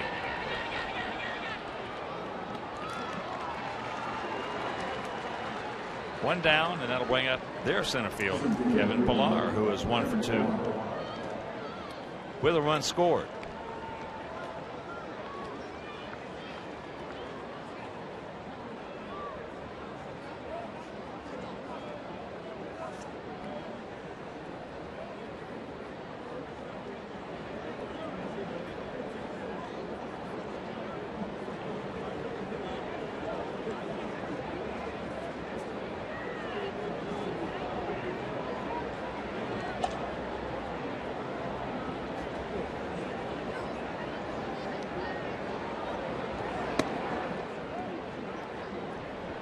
Pillar takes inside.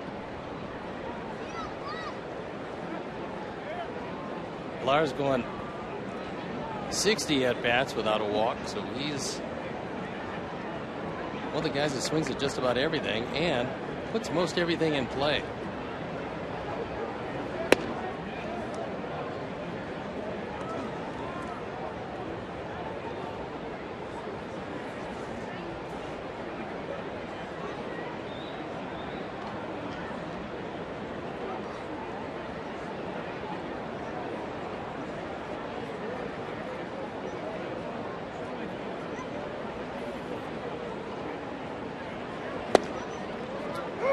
There's the strike. Right on the outside corner, right at the knees. With the count 2-1.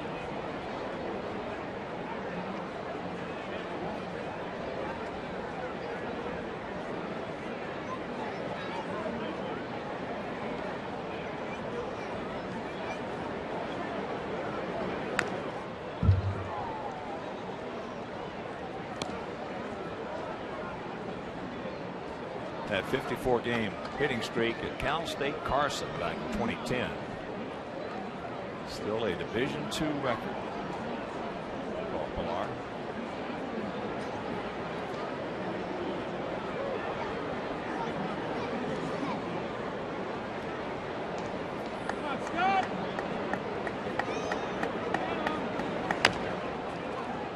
And you got to make a play. You know it's going to stay fair. That'll be a base hit.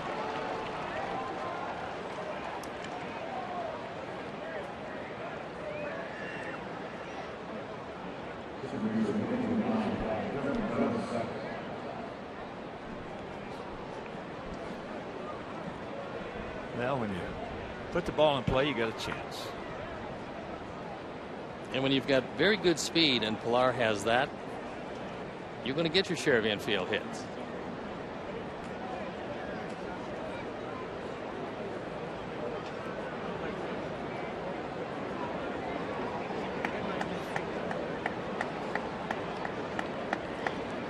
Here's Devon Travis. He had an infield single, and he had a double, and he has scored twice. The double was hit hard. Here's something that could affect the trading deadline and the amount of candidates out there that need starting pitchers. Scott Kazmir left the game tonight. The A's lefty exited after 3 innings with left triceps tightness. A lot of people very interested in Kazmir at the trading deadline. Maybe now the interest won't be quite as high.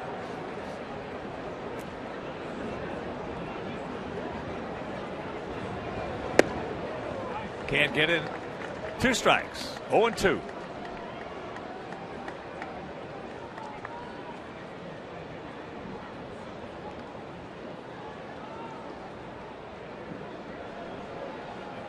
This is when you call up your doctors and you talk to them about it. Might be a good time to get it. Big gamble depending on what Oakland wants. And well, you know, Oakland's not giving what them away. Want, sure. I mean, you know, but I've never seen a player that could be traded. But you wouldn't have to pay as much now. Oakland's been playing some pretty good baseball. They got 11 shutouts this year. That's low. They've been playing well lately. They're 10 games in back of Houston. Houston,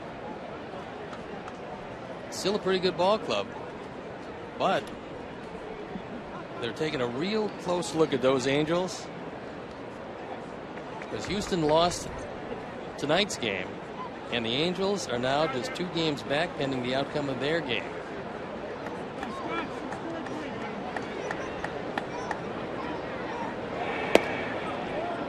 Just off the corner.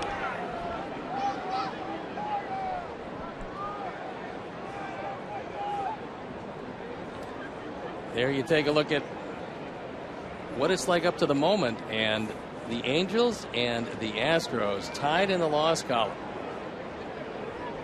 A lot of people thought that there would be a lot of disruption with the resigning of the general manager. Disruption has been that the Angels keep on winning without Dipoto.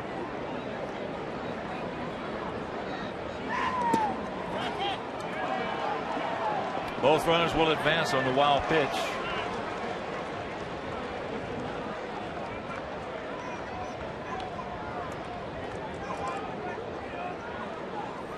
Even if Tyler had gotten this ball a little more quickly, his foot slid and he wouldn't have been able to make the throw. Watch the left foot.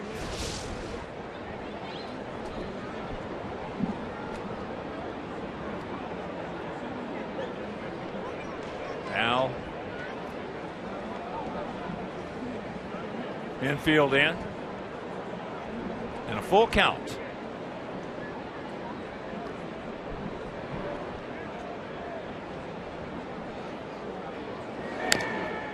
Tops that one foul. Well, Texas 7 games back, but they're starting to run some offense out there. The Shields is back. If Chu can get going, then all of a sudden they can run Fielder, Beltre, Hamilton, and Moreland at you.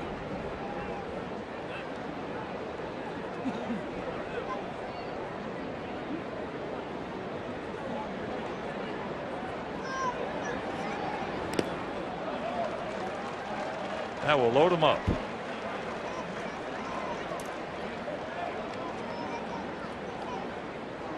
So here comes Coop. This is a strong side for Jose Reyes. Almost 100 points better hitter as a left-hand hitter.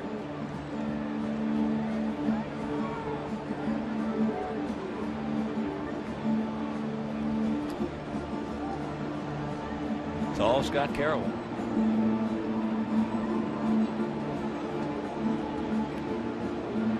Nobody down in that pen. Yeah, that's a different looking Texas lineup now. Question for them, and that will be the question as long as they have him, is how long Hamilton will stay healthy. Now that Beltre is back in the lineup, because they certainly missed him. Both ways, with the glove and the bat. And a presence in that lineup. Presence on the field, presence in the clubhouse. They still had that. But it's different when you're on the DL. Now they're going to put a little drying compound on the mound. Make sure that it is not slippery.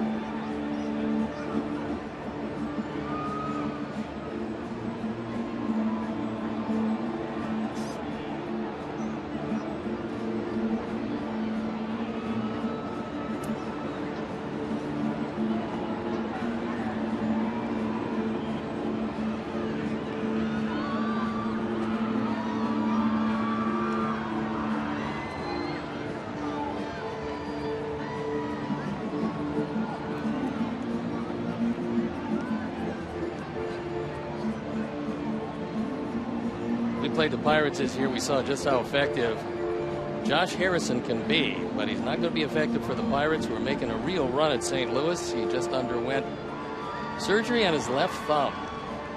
So he's going to be lost to the Pirates for a while. And he's for a them, tough out. Yeah, for them that's a big loss. Well, that Gritchick, and when they get back, yeah, Holiday's a big factor for them. The thing about that lineup still, you can put Holiday as better, there's no question, but that lineup still doesn't scare you. One guy that couldn't really be a factor in that lineup is that little second baseman, Colton Wong. He's got a chance to be some kind of player. The lineup is a whole lot better when they're facing a right-hand pitcher, however, than a left-hand pitcher, because Carpenter and Colton Wong are then a huge factor. Yeah, and then on the other side of that page, the good right-handers, you negate Holiday to a degree. So here we go with the Sox pack. Reyes is 1 for 3 with 2 RBIs and a run scored, and he takes first pitch strike.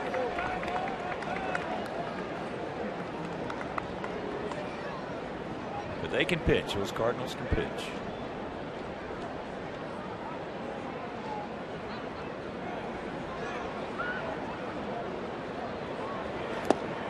Oh, and 2.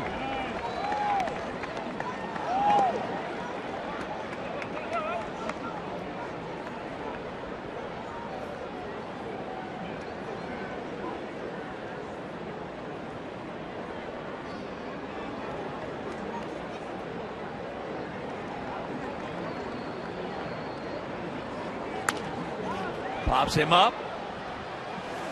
Gordon's got to play. Dig out.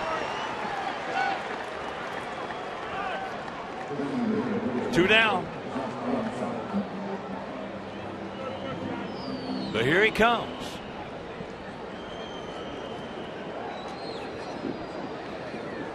If you're just tuning in, he is 12 for 20 against us this year, and this is the 6th game. You know, the 12 hits, 3 of them are singles. 3 of them are doubles, and 6 of them are home runs. Look at this. He just ate him up.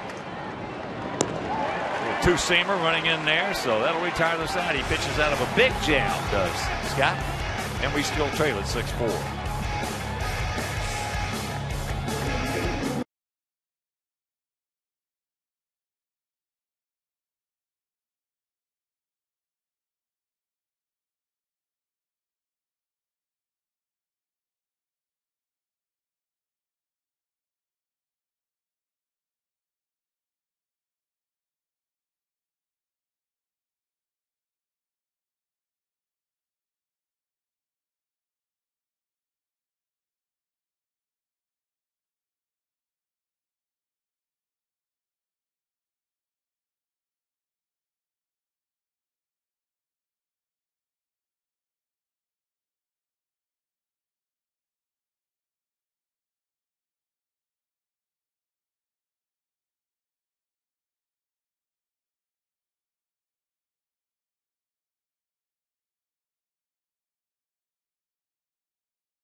The author of our 4 drive of the game. This double coming in the first inning scored a pair. For Adam, 33 driven in this year. Then he gets thrown out at third base, but not before. He is our 4 drive of the game.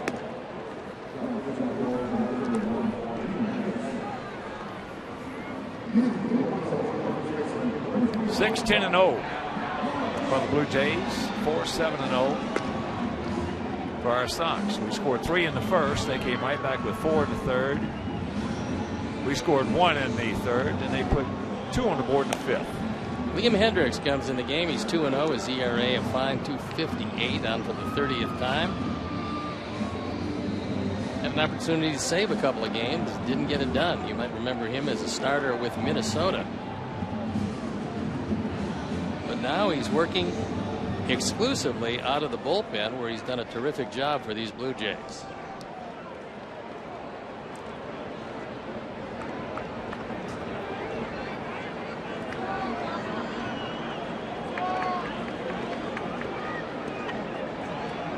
Adam, that 2-run double you just saw.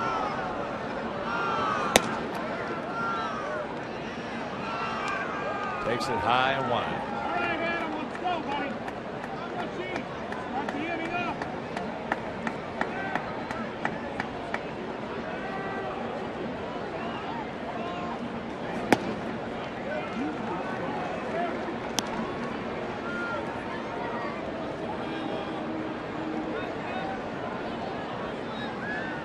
Don't help him out. 2-0.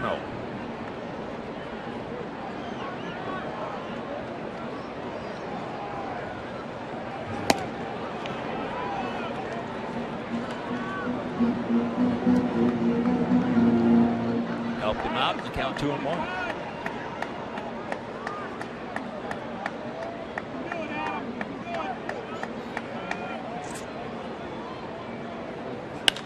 Here's a shot. Base hit. Line of the shift.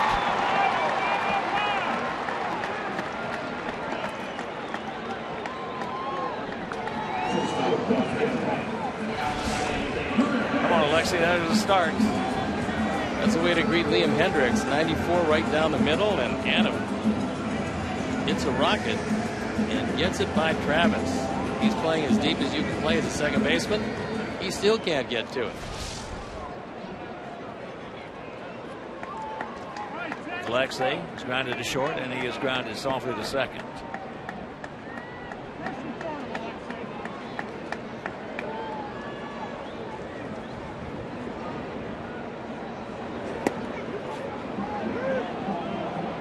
Looks like Navarro got crossed up on that one.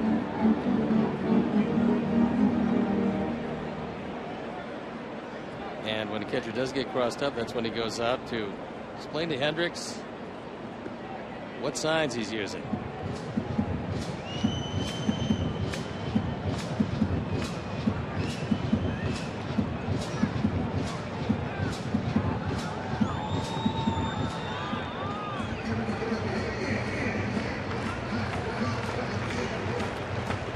Lionel Hutchison, 5 innings, 4 runs earned, 7 hits, 2 walks, 6 strikeouts.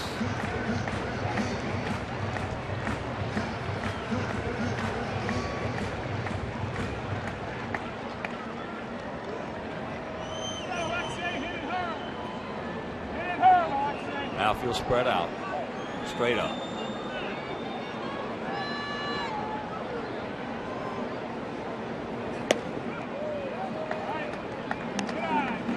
One ball, one strike.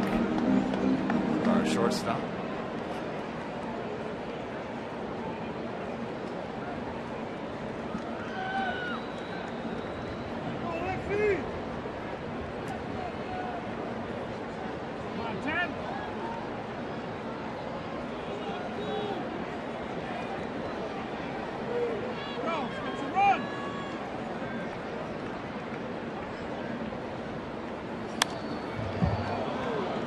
Hendricks on top in the count, 1-2. That ball well off the plate away.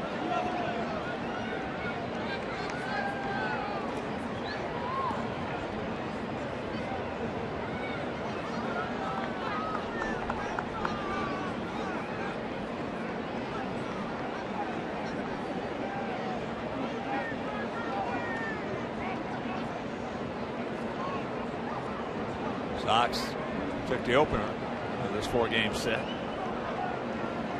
Won it 4-2. Sail over Burley. Flips that one out to the right field. And that's going to fall for a base hit. Here we go.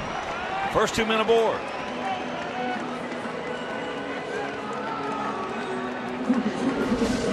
This one is way down out of the strike zone. It's a slider. And Alexi just trying to stay alive. Guides it over the head of Travis.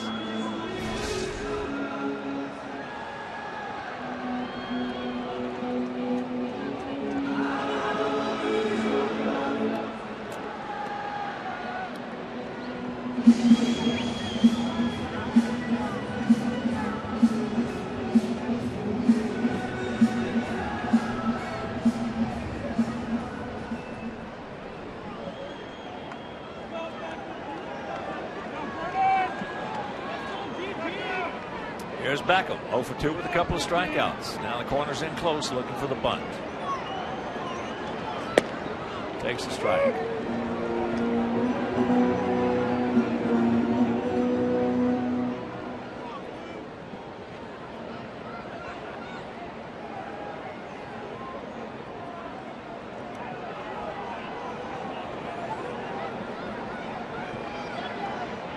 Come on, Gordon.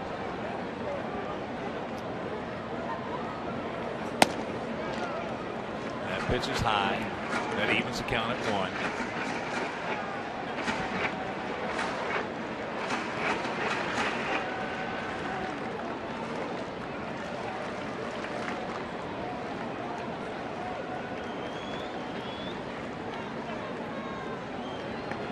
Outfield shading him around to the right. Nice gap out there in left center if he can find it.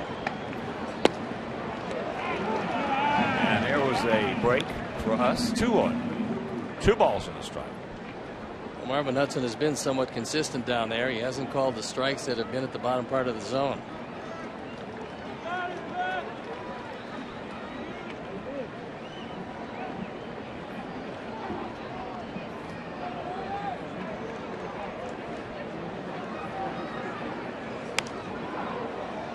That pitch in on the fist.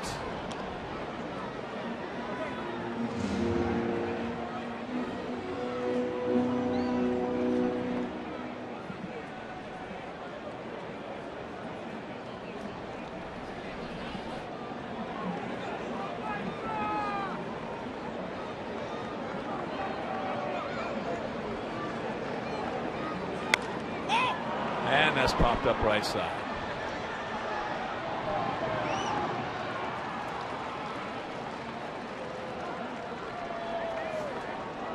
Sox fans, join us on Saturday, July 18th at 1:10 as our White Sox take on the Royals. The first 20,000 fans ages 21 and over will receive a 2005 World Series replica ring presented by Miller Lite, the original light Pilsner and official beer of our Chicago White Sox. Purchase tickets today by visiting whitesox.com/promos. Here's Tyler. Tyler, an infield single and a strikeout.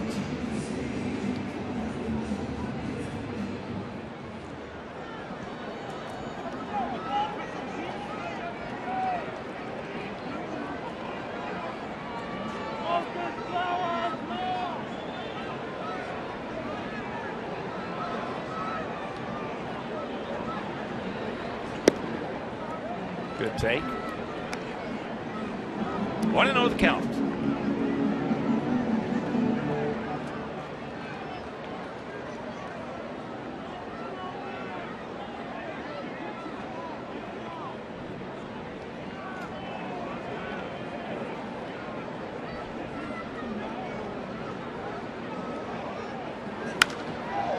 And that's a super near right side.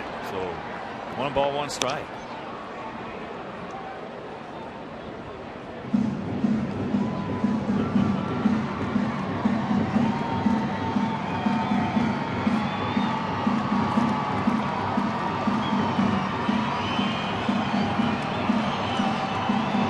Pitch right here in the scheme of things.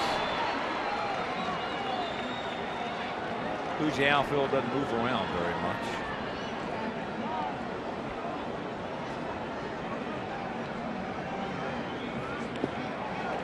And it goes Tyler's way, so 2-1.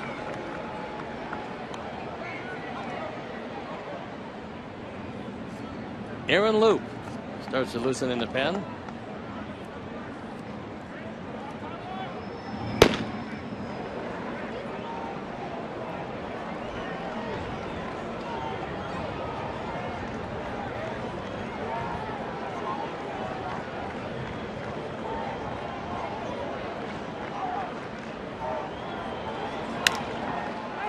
Yanks that one. That was a pretty good pitch to hit right there. Just a little quick on the slider. Now the count is 2-2.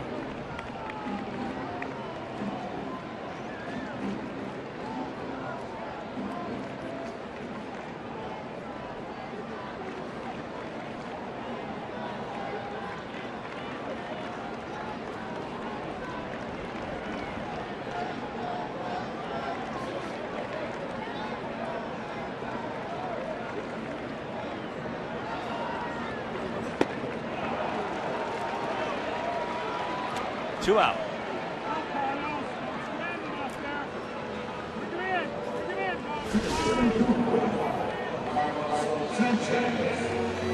Goes at 95 right on the outside corner. Perfect pitch after the off-speed pitch. Had him out in front. That time he threw it by him.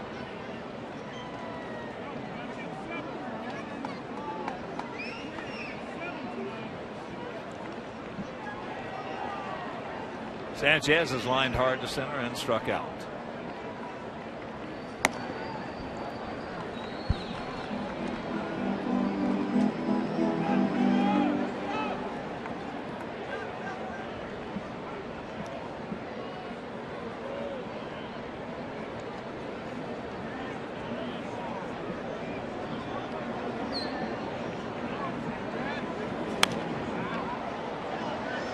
1-1 the count.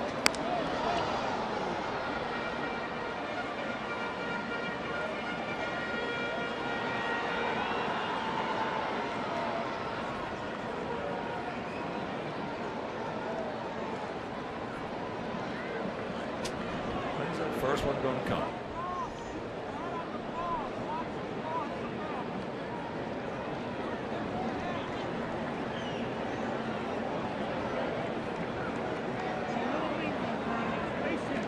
Yep, out there in right center.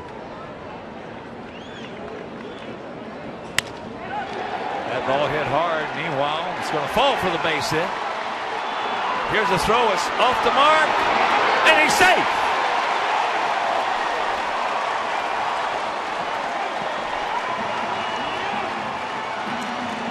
Six-5 ball game. Ducks on the pond. RBI number 11, and Joe McEwing realizing he's running on a first baseman. Chris Colabello does not have a big arm in left field, and they take advantage of it. Gibbons out, and Sanchez. He's got it in plenty of time, but the throw is off the mark, and Adam able to score. So Hendricks will depart, and we'll be back.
So he has been a busy man.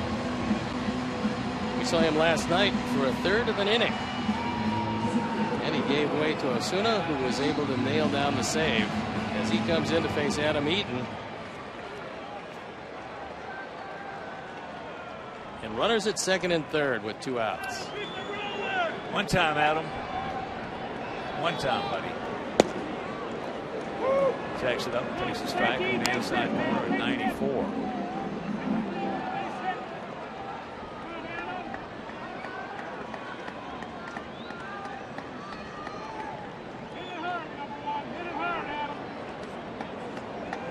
Throw it in the dirt.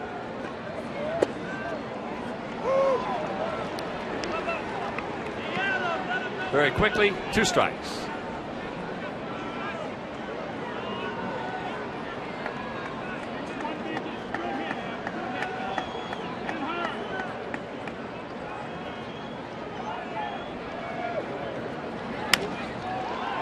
Chopper in the hole. Reyes with that big gun.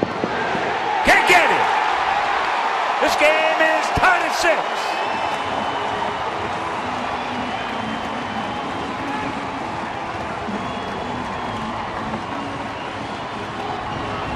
RBI number 16 on the first hit of the night, but the third time that Adams been aboard.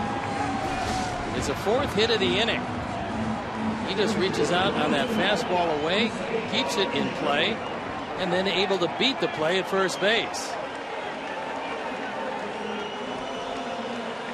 3 straight fastballs.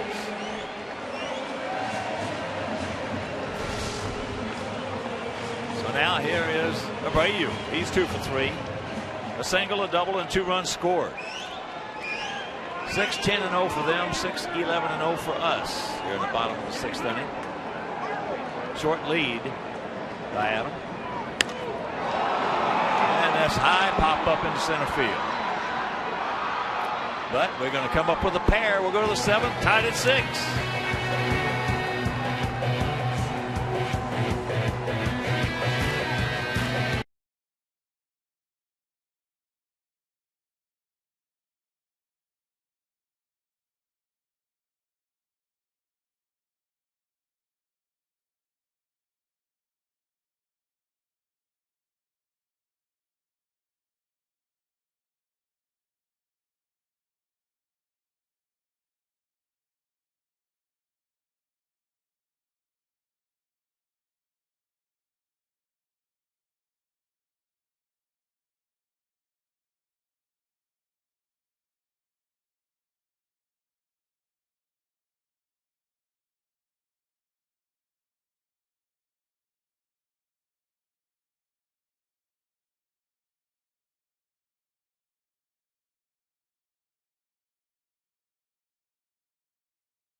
Deficit. It is now 6-6. And for the Blue Jays, it'll be Bautista, Encarnacion, and Colabello.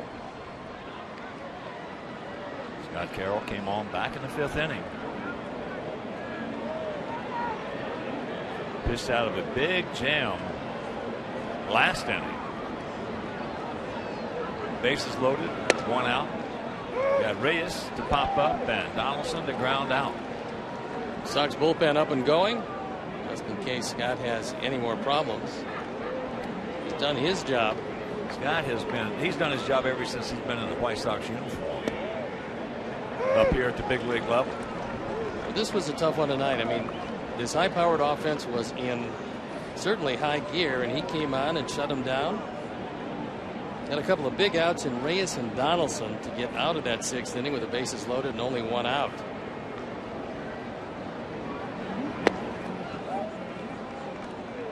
One and 2. Zach Putnam, Zach Duke.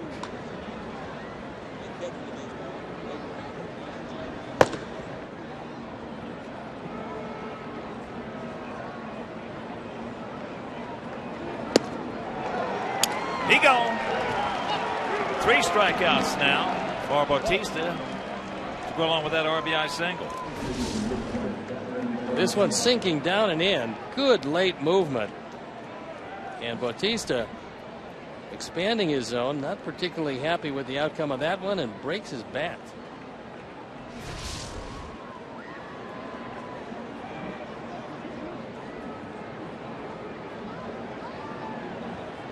Edwin is 0 for 1. That hit him.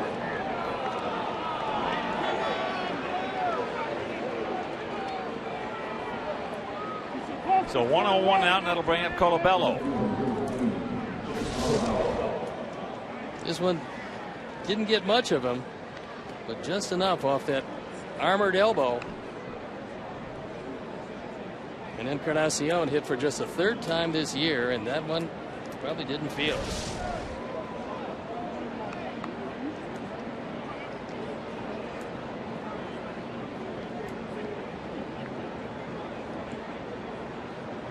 Here's Colabello with 3 ground balls. 1 to third. Into a double play. 2 to Alexei. Takes first pitch, strike.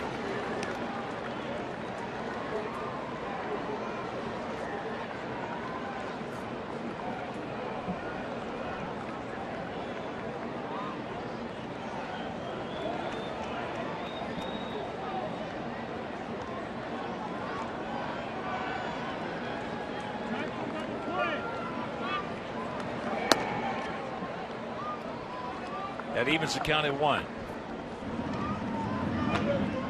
Rhett Cecil loosening up in the bullpen. The lanky left-hander has been used as a closer on occasion, but he's lost that particular job.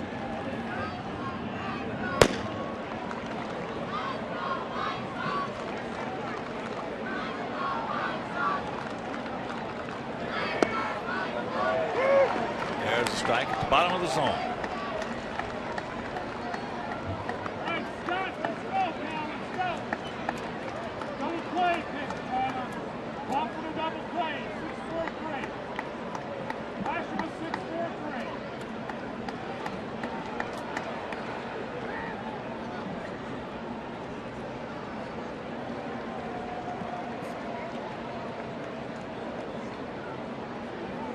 Scott throws one of his good sinkers and gets Colabello to ground the ball anywhere in the infield. It's going to be 2. He does not run particularly well.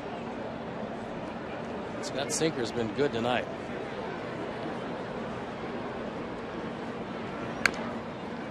Ate him up and on the fist.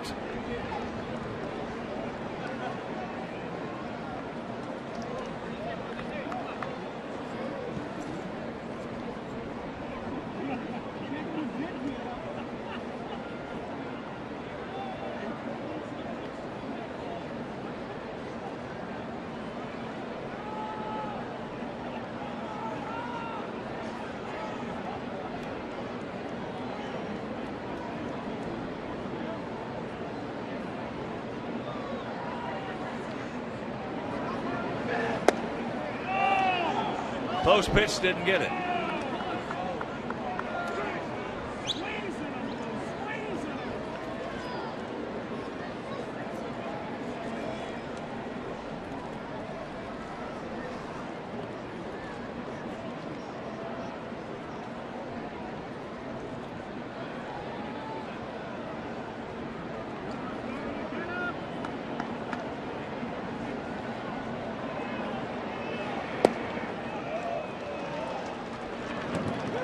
A full count to Colabello.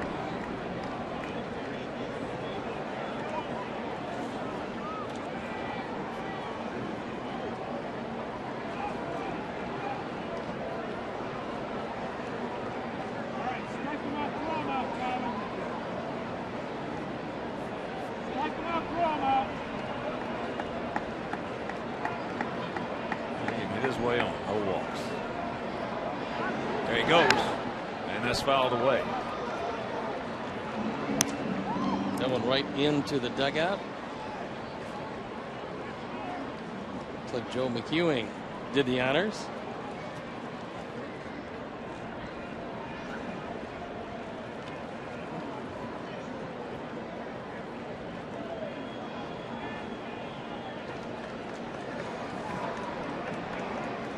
You can strike him out. You can certainly throw him out.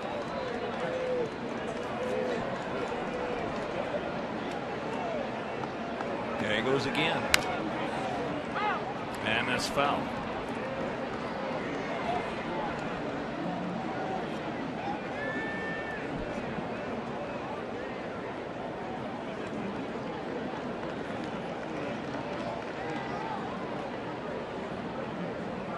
Nine pitch at bat as Colabello has been battling.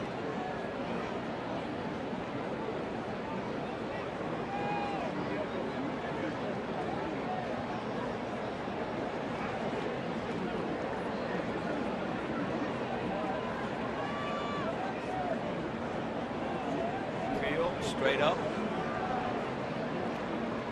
There he goes. He gone. He gone. Strike him out, throw him out.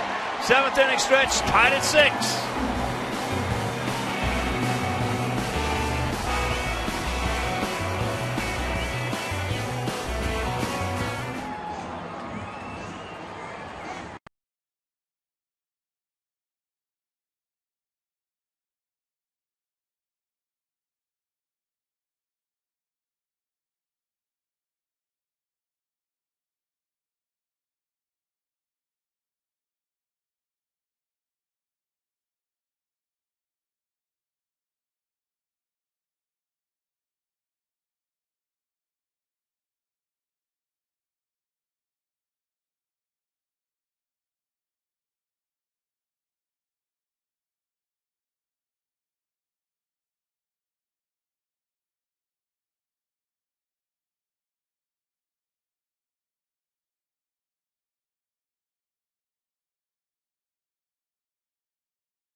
Red Cecil comes on at 2-4. His ERA an even 5.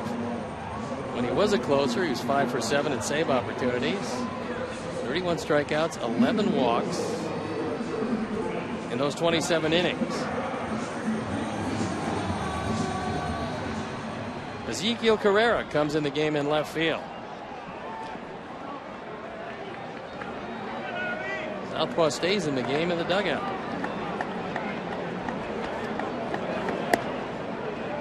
Melky takes first pitch strike.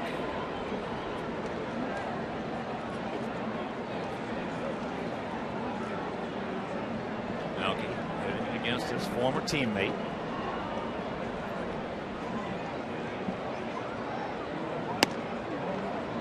There's the change and the count 0-2.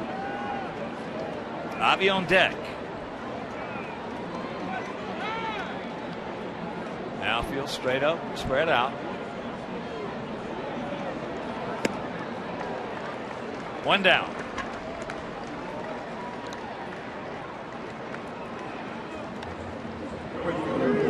Eighth strikeout for Toronto pitching.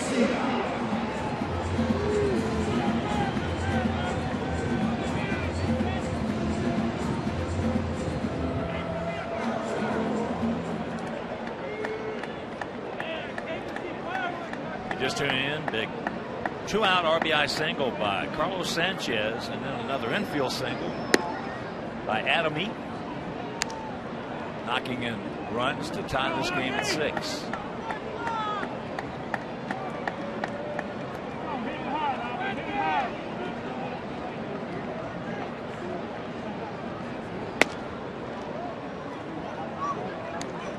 Two and 0.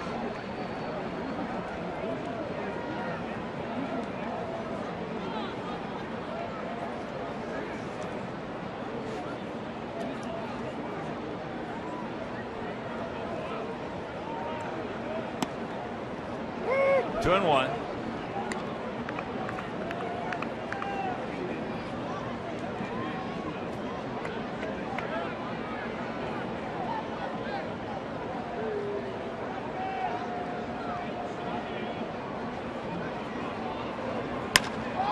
Ball hit hard. They're not going to get that one.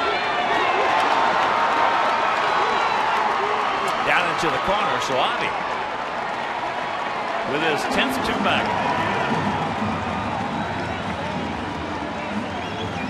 His third hit of the night as he represents a go-ahead run as Cecil gets that changeup up. And Avi just one-hands it away from Carrera in left.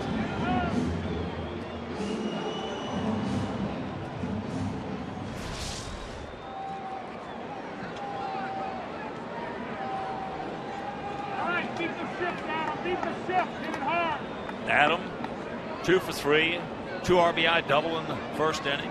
Also scored last inning. Takes up high, ball 1.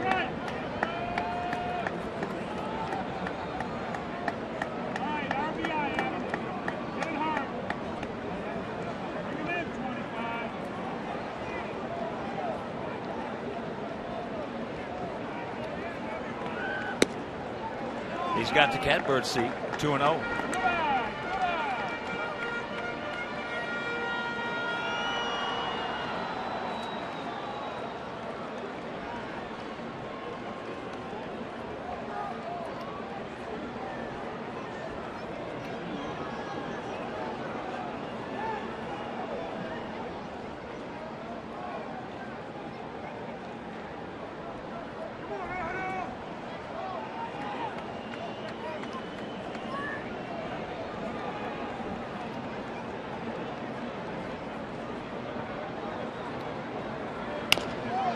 Out and around it.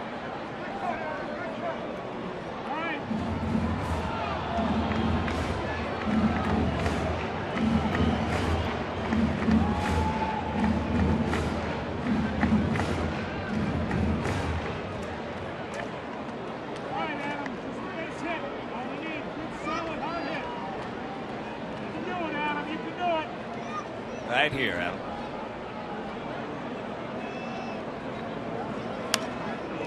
Oh, he got it just a little bit up for him, underneath it, and found it straight back. 93 over the middle of the plate.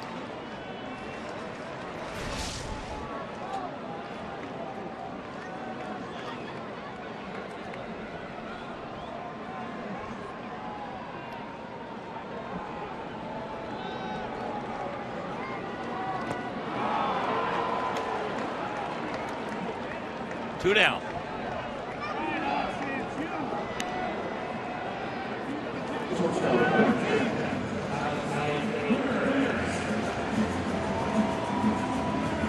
So here's Alexei. He started off with a ground ball to short, then he grounded to second. And last inning he singled and scored.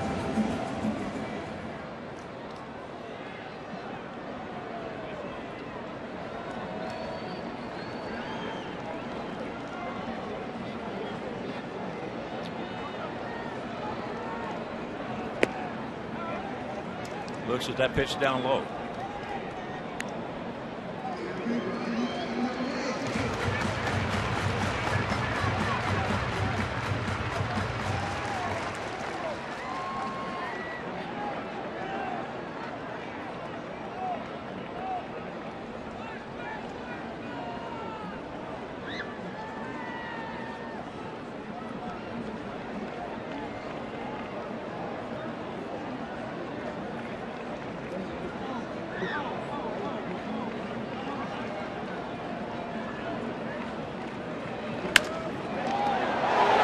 Glove, and look at the play by Edwin Encarnacion. Wow, what a nice play by that. That ball was hit hard, took a funny bounce. He still controlled it.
Harper. He corrals it and then just extends and gets him at first. What a play.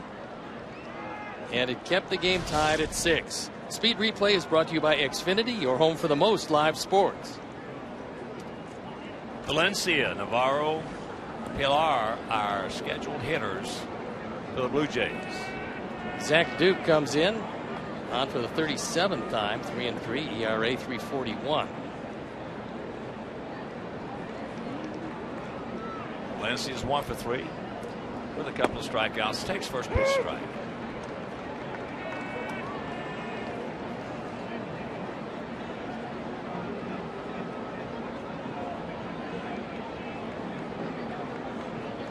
Outfield straight up bunch just a little bit. That's low and away. Let's see now 1 for 10 in this series.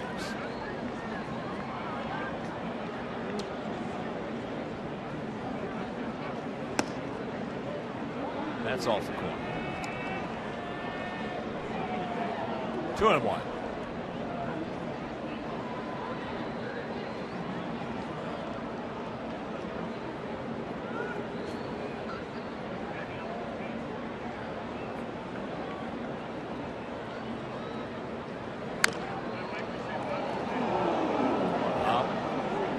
Over our dugout and then like a stone skipping on the pine.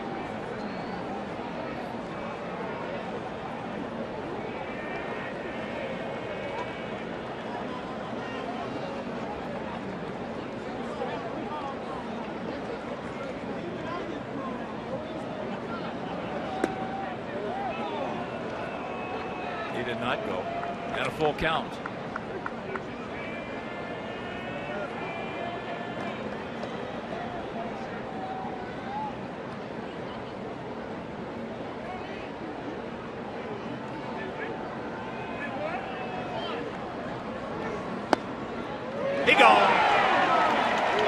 That's one of the few times tonight that Marvin Hudson has called that low pitch. That one was borderline, so Zach caught a break. Xfinity pitch tracks. You'll see where the 6 pops up. Nice job of bringing it back in the zone by Tyler Flowers.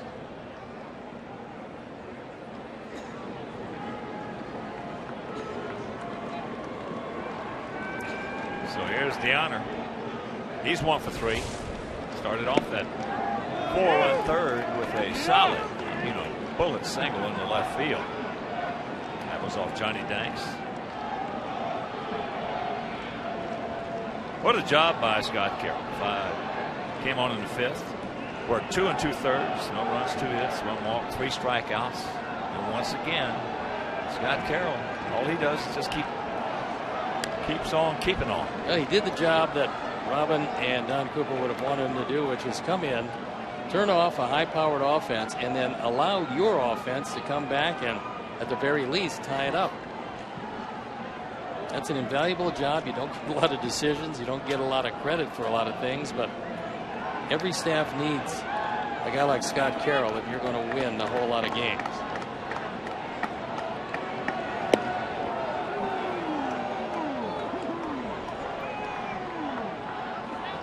One and 2.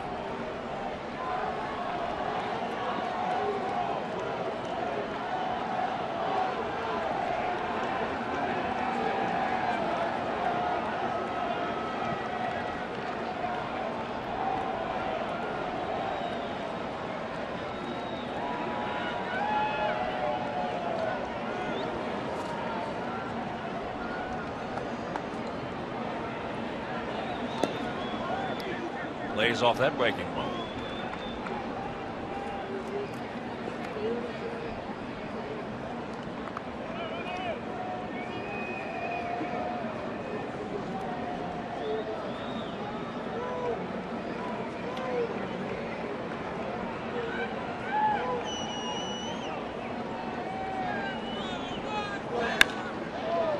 That's foul.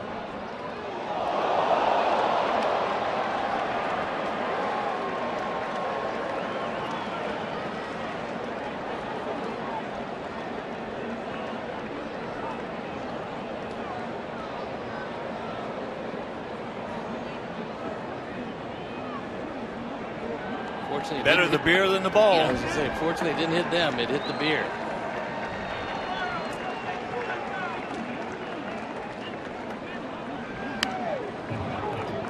Count hangs at 2-2.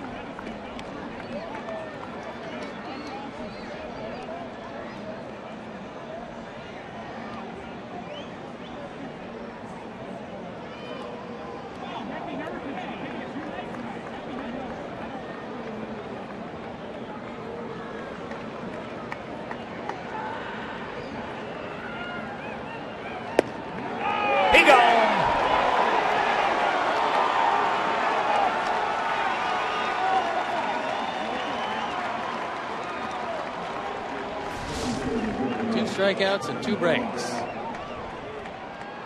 Again, Tyler Flowers, who's among the best in the league at stealing strikes. That was a great job of framing it. Navarro knows it was off the plate, but too close to take.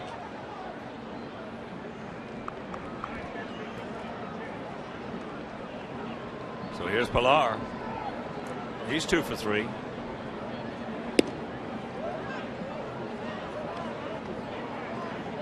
Hitting at 281, go along with those 7 homers. And he's knocked in 36. So he's dangerous.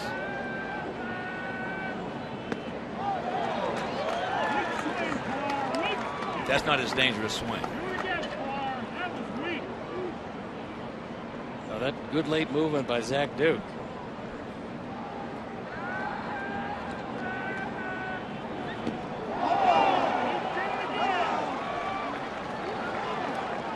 Almost hit him. Two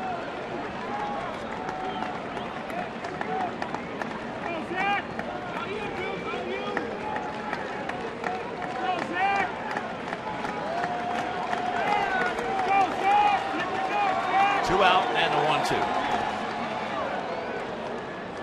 1-2. Zach quick pitched him, and Pilar looking out at Duke like he did something illegal. If you're standing in the batter's box, you better be ready to swing.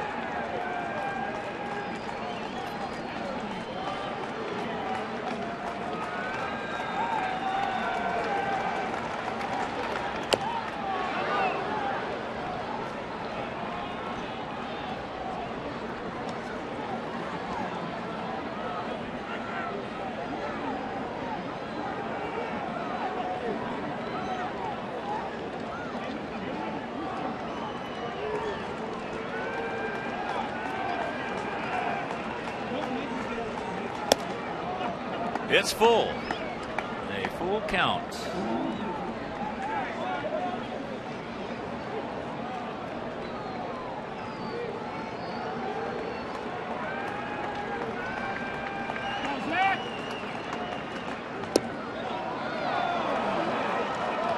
the 2-out walk.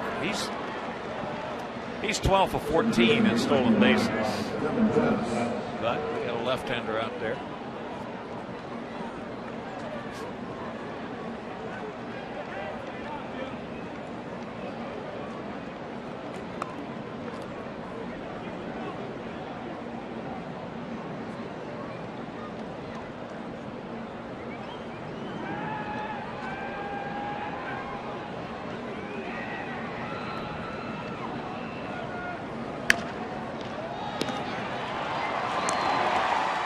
That'll retire the side. We'll go to the bottom of the 8th.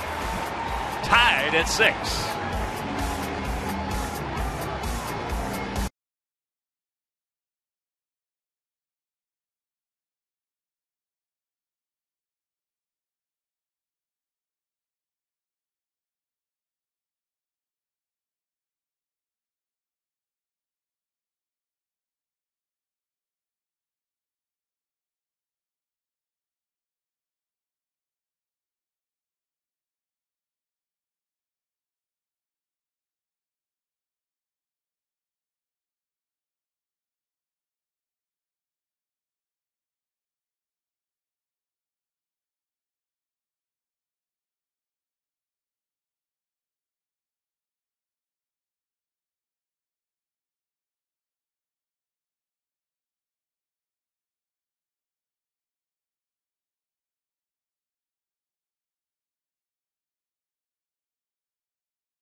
2/3 with a couple of hits and no runs.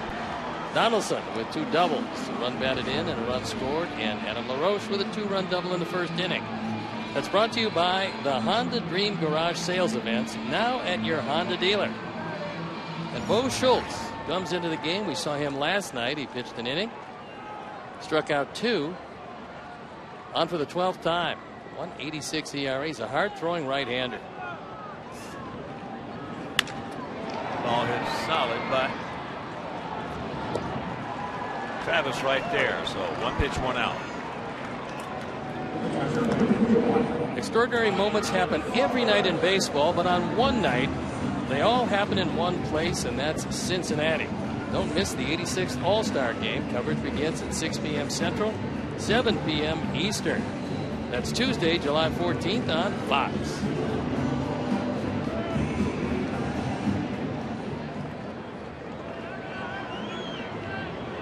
Tyler's 1 for 3, had that infield single back in the second inning. Now he's 2 for 4.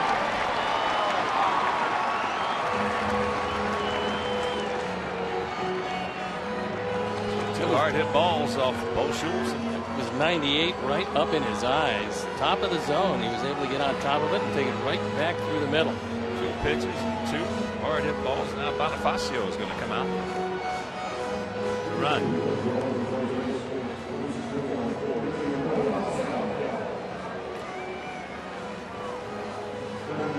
Emilio carrying with him the potential winning run.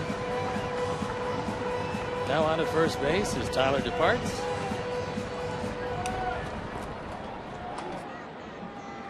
And here's Sanchez. So far he's had the big hit of the ball game. 2-out RBI single kept it going. And then Adam Meat came up with an infield single to drive and run to tie it at 6.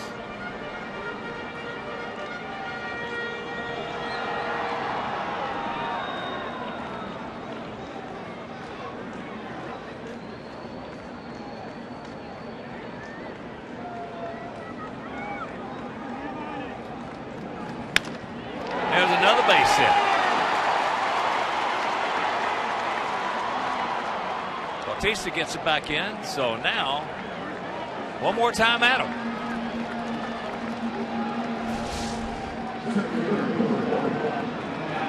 Carlos has hit the ball hard 3 times tonight, and Emilio has to stop to make sure that he doesn't get hit. And you can see by that little rooster tail as that ball was going out toward Bautista that you're going to run on any of the outfielders every chance you get, because they're going to pick up a very wet baseball and have to throw it.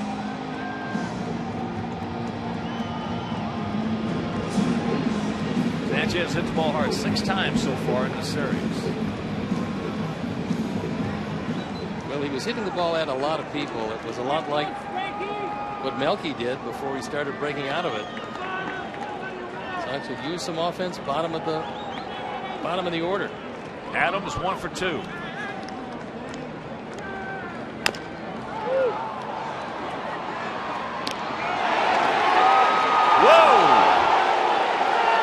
Robin wants to take a look to see if that throw pulled Reyes off the bag.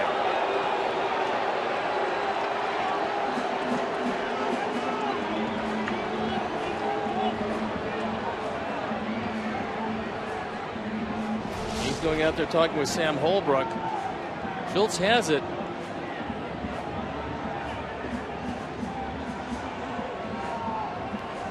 Looked like he was on it. I think his foot was on it. The left foot had the corner of the bag, but I'm not sure at this point that Robin has anything to lose by asking for a replay. He's looking over into the dugout to get a thumbs up or thumbs down on the replay. Ball's in the glove, foot's on the bag. I'm thinking he's out at second. With the ball's in the glove and the foot's on the bag, run around.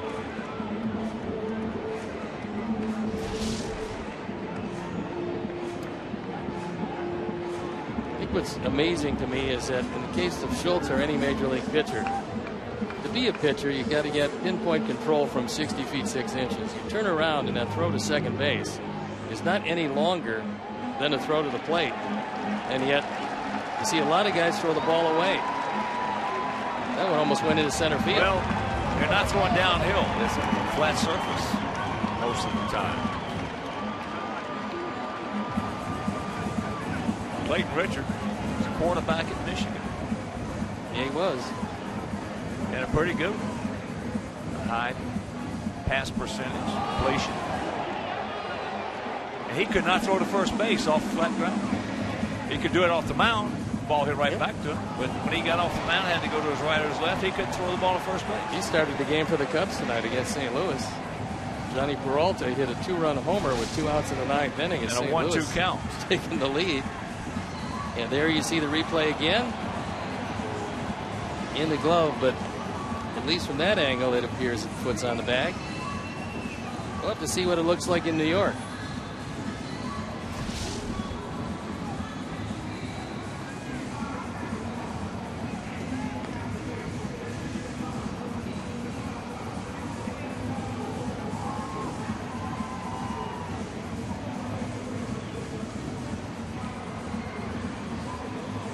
Well, regardless, we're going to have a man at first and third. And now they call him out. Man on first and third, 2 out. And O'Brady was going to be the hitter.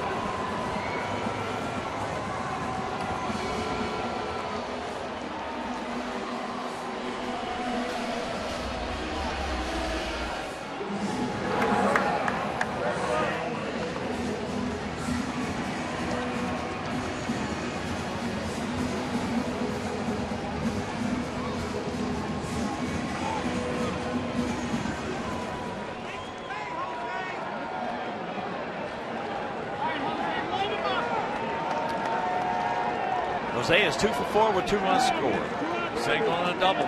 Schultz does not have a wild pitch this year.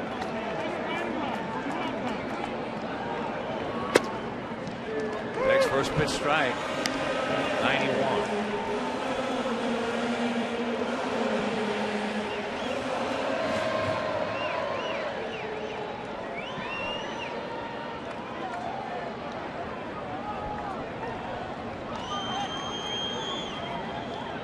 Short lead by Adam.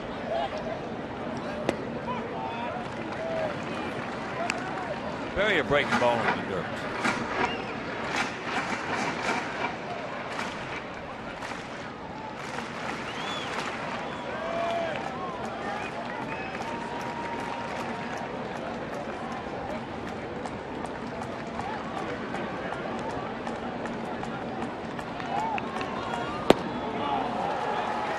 That's a hard slider. 92-mile-an-hour slider.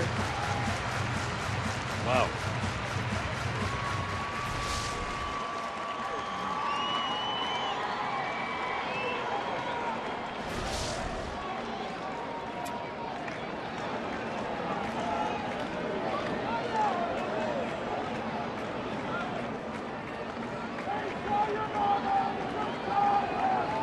One-two.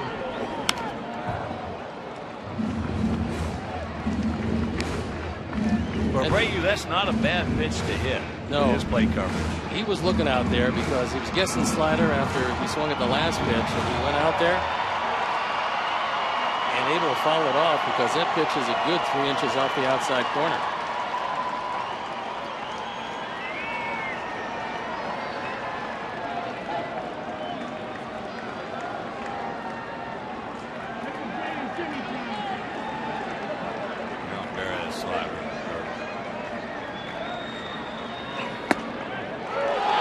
Pitch is inside, and he called him out. That was not a strike. Meanwhile, we're into the 9th.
devices. You get real-time highlights, live look-ins, pitch tracking widget, and more.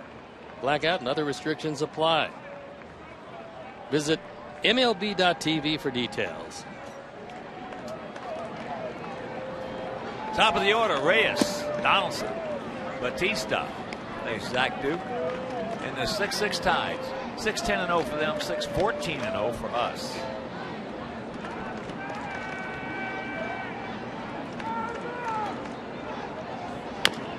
Cardinals. There's a one hopper down the back. He's got him. Cardinals and that 2-run homer by Johnny Peralta on a 1-2 pitch with 2 out. Trevor Rosenthal comes on, nails it down, and the Cardinals win at 6-5. Giovanni Soto checks in the game behind the plate.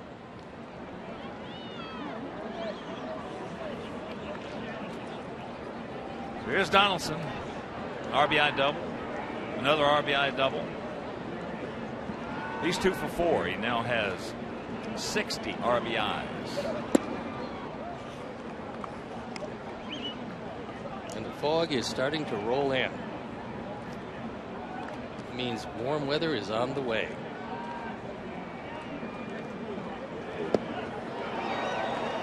'81 out in front off balance.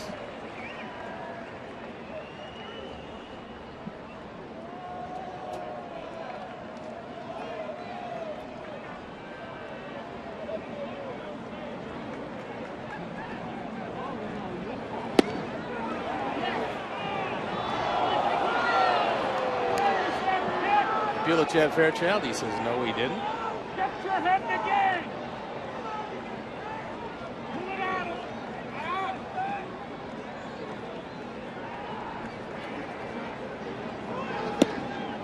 3-1.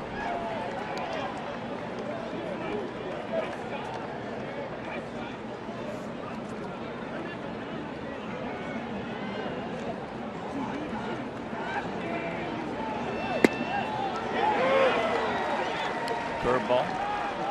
Good backdoor breaking ball. Started it outside. It shaved off the outside corner.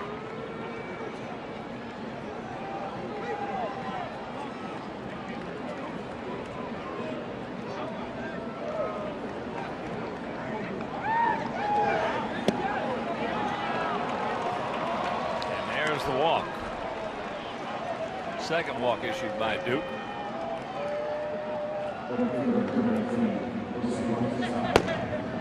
Delabar and Osuna.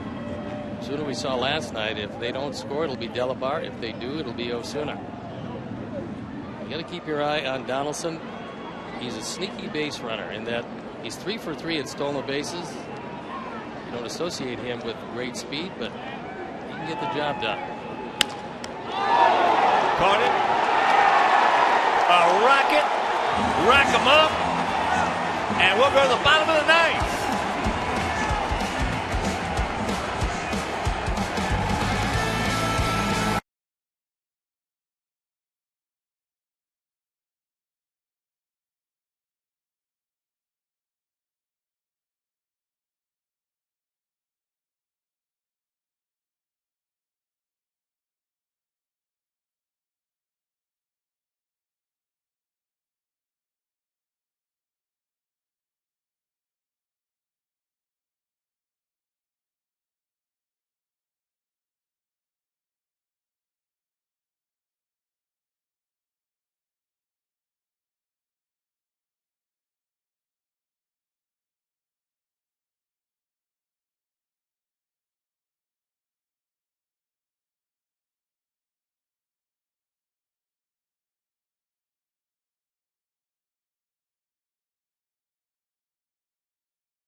Fired at the first base. He had all kinds of time. I think Adam LaRoche a little surprised because Donaldson is way off the bag. No chance to get back.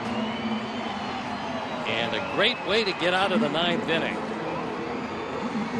Zach Duke with 2 solid innings of work.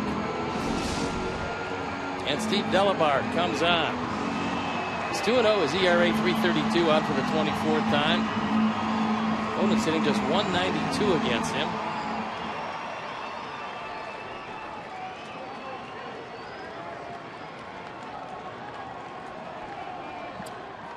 Cabrera, Garcia, and LaRoche. Melky 1 for 2 with a sacrifice fly, a walk, a single, and a strikeout.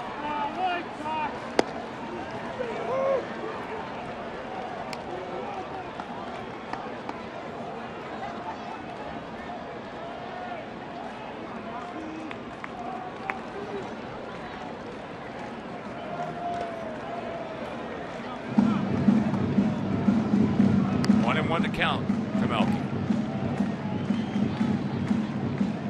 Delabar's control has not been great. 10 walks and 21 2/3 innings.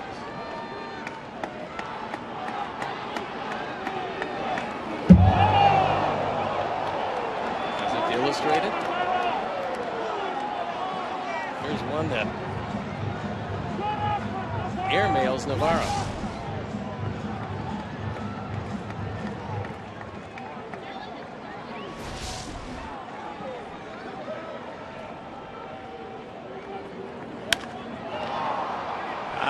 Pop up. Everybody converging. Now it's Pilar.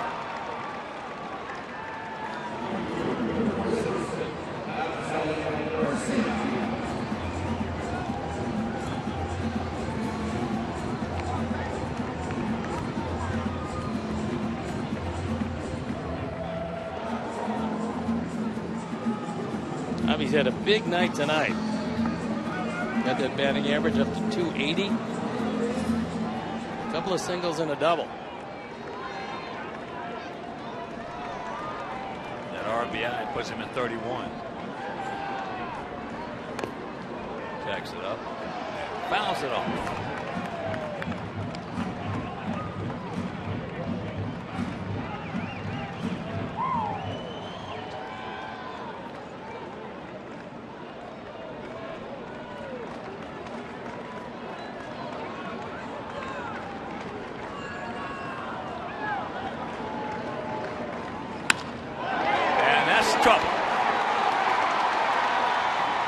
He's going to go, and he's going to be out. And Avi wants to check it. The throw beat him by plenty. Avi thinks that he actually got into the bag without the tag. So here comes Robin. Avi does not do this very often. In fact, it might be the first time this year that he has. Well, the throw beats him by a mile. With Reyes, however, the question is,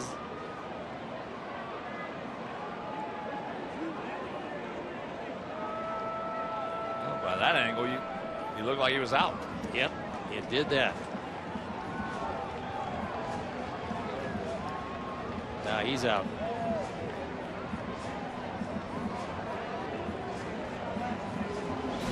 So now 2 down.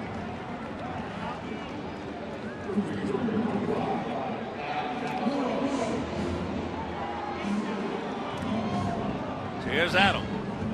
He's 2 for 4. 2-run double in the first. He singled to start off the 2-run 6th.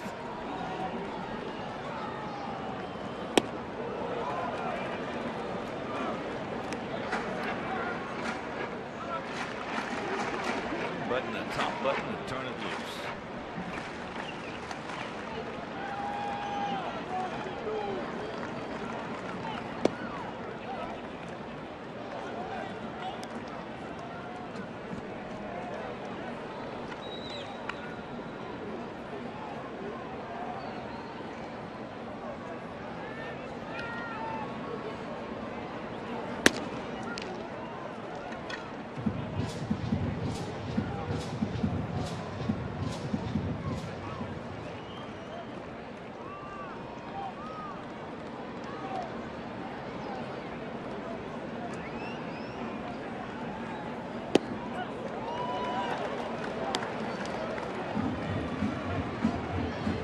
3-1.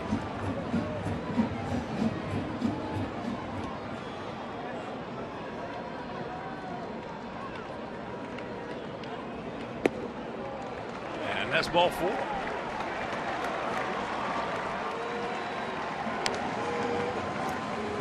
Here comes Alexei.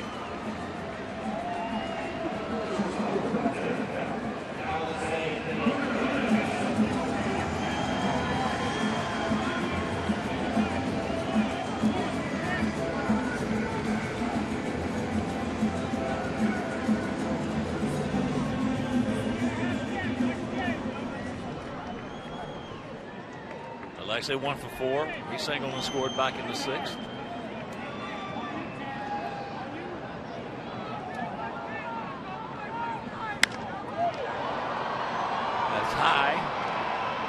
Slicing into the seats.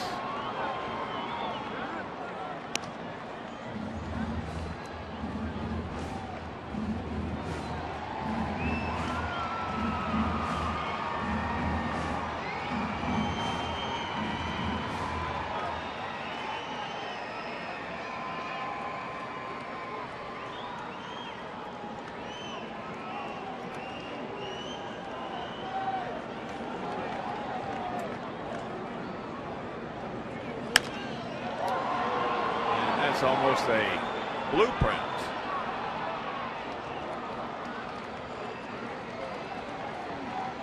Oh, and 2.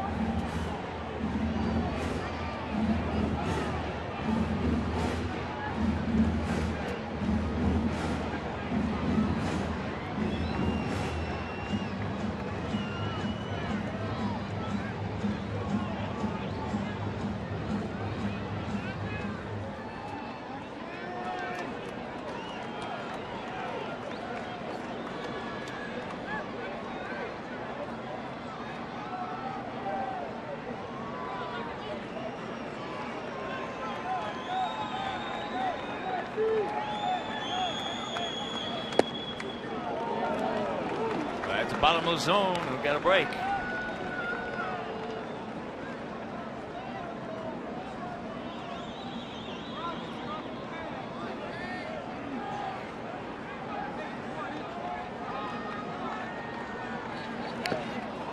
Just got a piece of it. That one got a piece of Navarro. Hit him in the chest protector.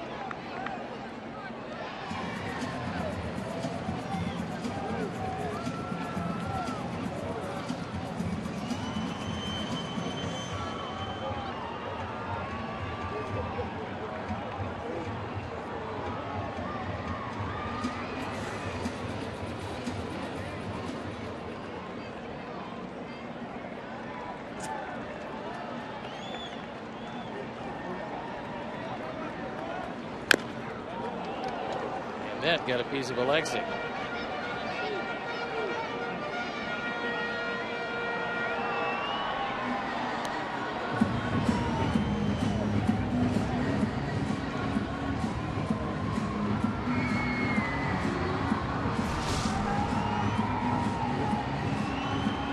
Right off the instep of the left foot.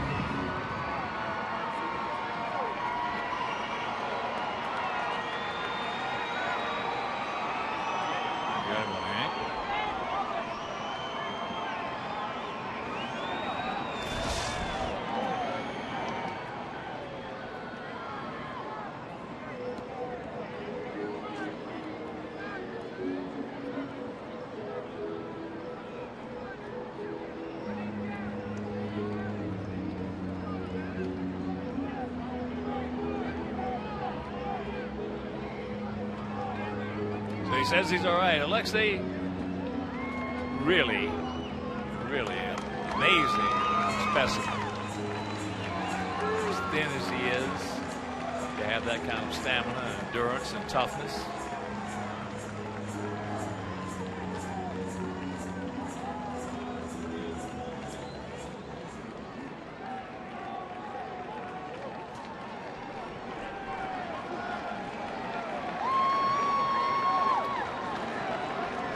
Two. Ball hit hard, but Travis over to Reyes, and we're into extra innings.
One inning. 4-2, the ERA 2.60. Opponent's hitting just 198. 49 strikeouts, just 7 walks in 34 2/3. And he's got Encarnacion to lead it off. Carrera to hit second, who came in place of Colabello in left field.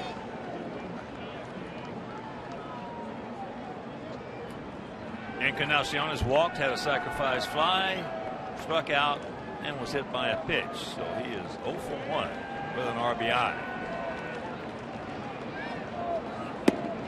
First pitch strike.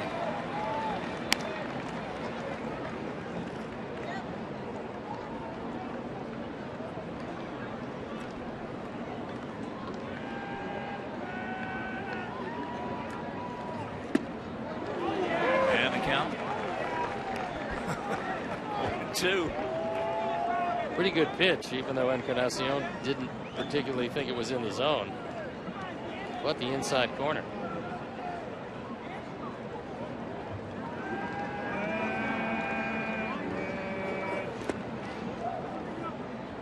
And we're getting a message here. Alex Gordon could be out for months. Says Ned Yost, the skipper, with a bad groin.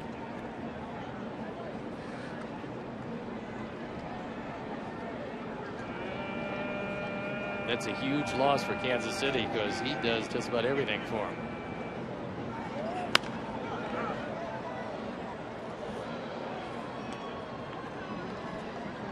Count hangs at 1-2.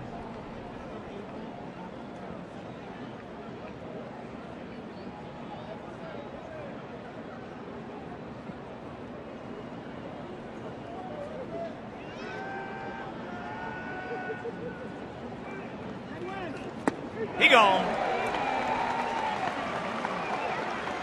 No hook.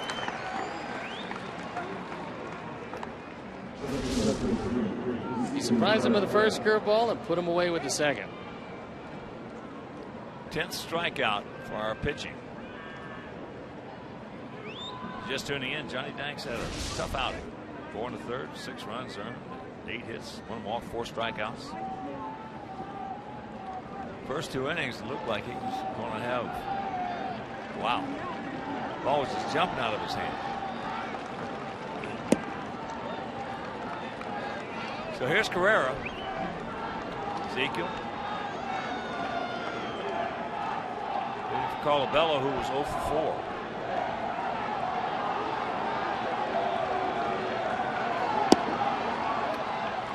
Two and 0 for the Blue Jays. This is their 6th extra inning game.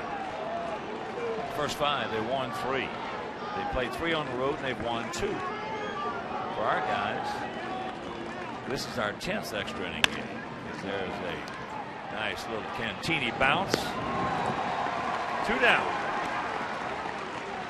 But this is our 10th. In the first 9, we have won 7 of the 9, and we played 4 here at home and won 3 of those.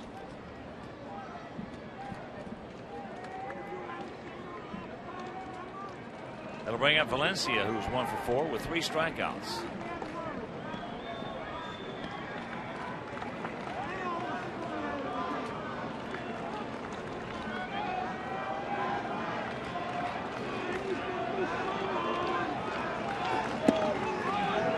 Ball strike.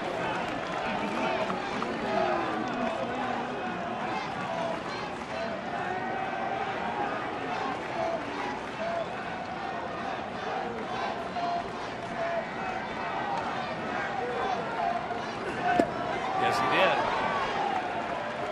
And the count 0-2.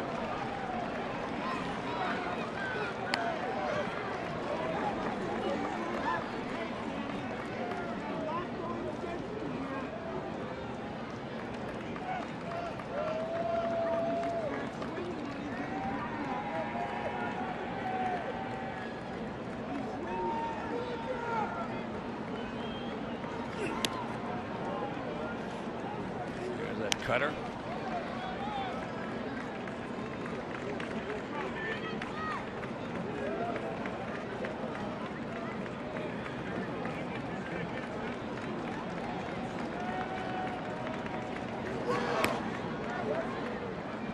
Count evens at 2. For our guys, it's going to be the lower third of the order. Last inning, Gillespie had come out on deck to hit for Beckham.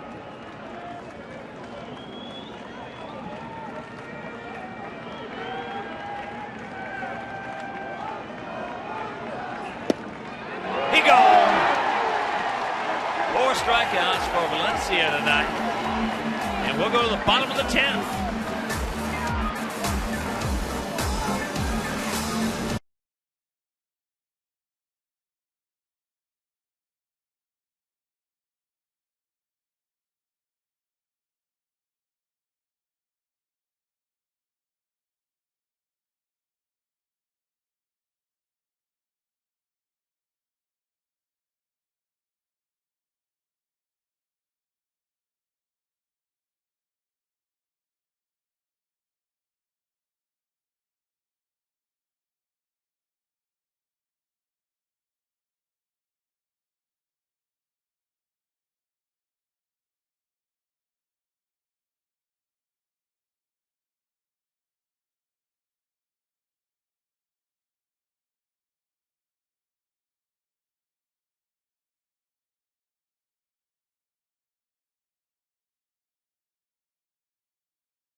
Soto and Sanchez.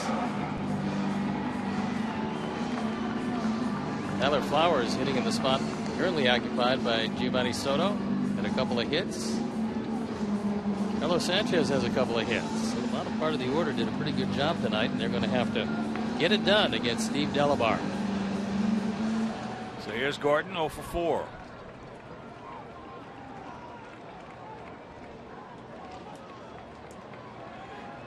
Start us off right here, Gordon.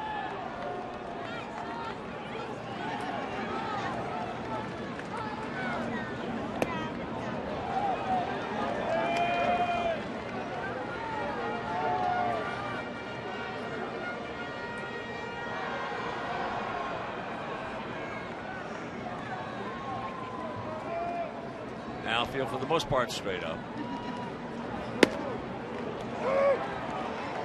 And very quickly 0-2 the count.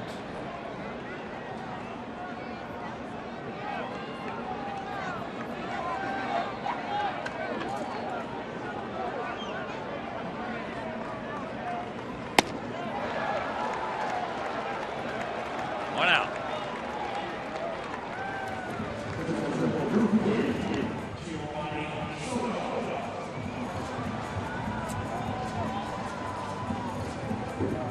Here's Giovanni.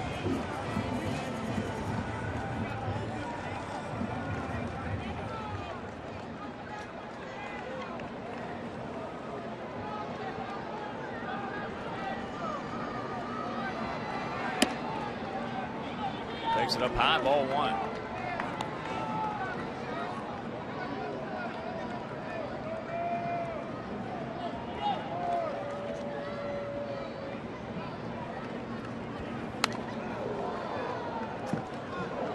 Just underneath it. Just underneath it.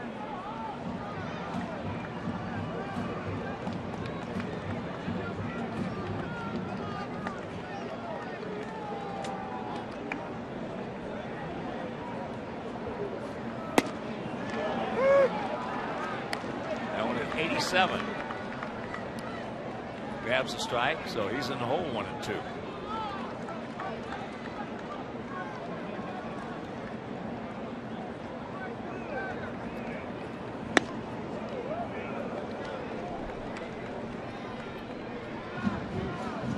Zach Putnam loosening in the pen.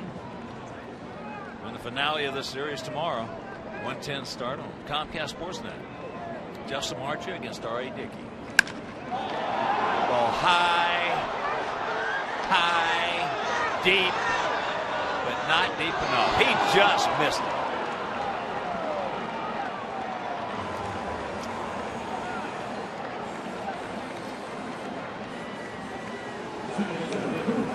Mercy.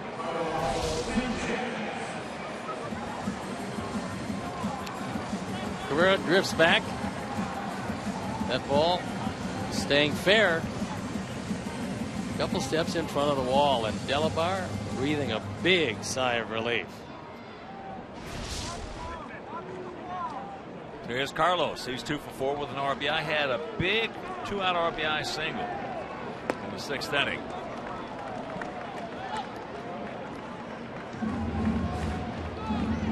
He's hit the ball hard 3 times tonight.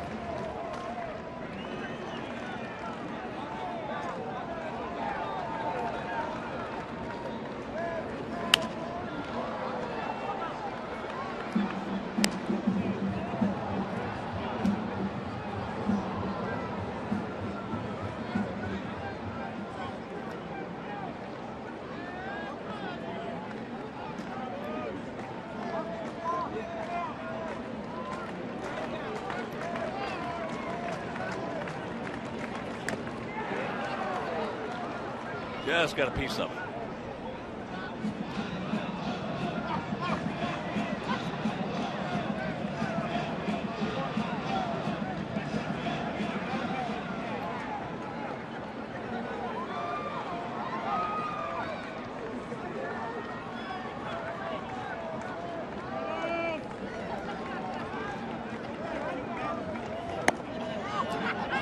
That's off the plate.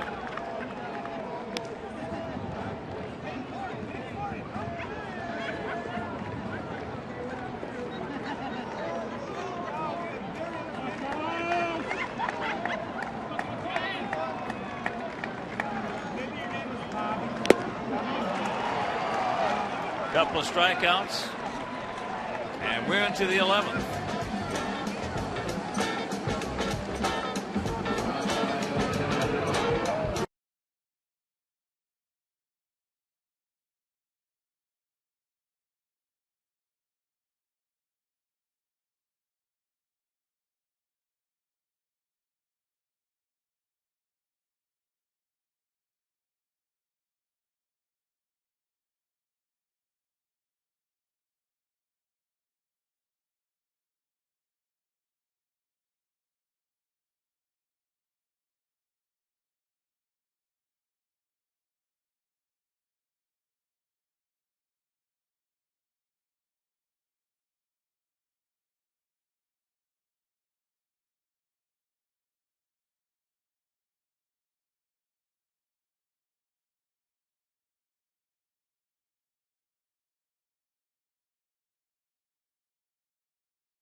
bottom third of the order.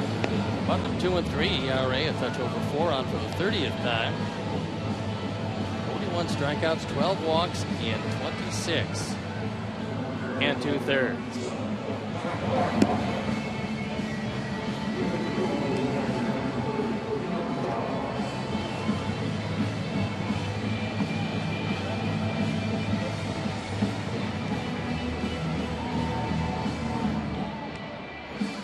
Navarro, Pilar, and Travis.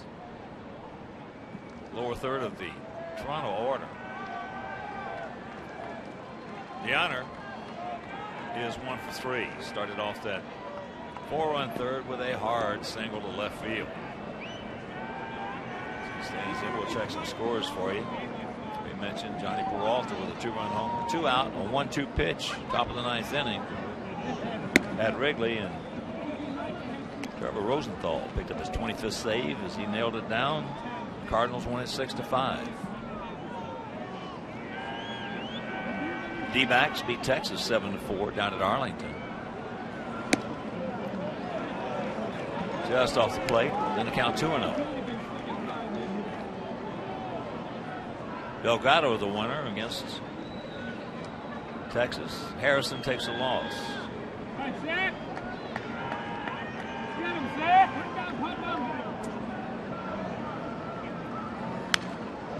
Big rip. Boston double up the Marlins 6-3 at Fenway. Porcello over Kohler. Pittsburgh handles San Diego 5-2 at PNC. Guerra over Cashner. In the Bronx, Yankees beat Oakland 5-4. Sabathia, the winner. Watch out. Sabathia now 4-8 with a 5.47 ERA. Andrew Miller takes a save, number 18. Mets beat the Giants 4-1 out at AT&T.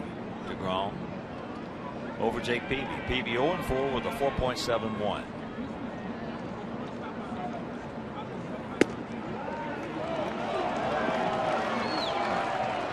There's the leadoff walk.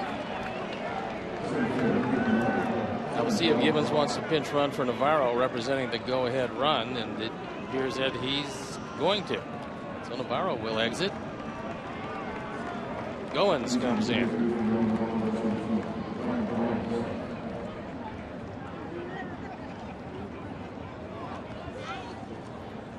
Ryan Goins. Pilar. He is 2 for 3 with a walk. There's the bunt.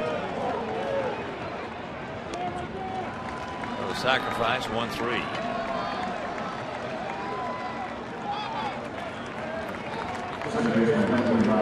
Here's Devon Travis. Infield single, hard double, a walk, and a 5-4 fielder's choice. So he's 2 for 3. That's the second sacrifice of the year for Pilar, and he got the job done.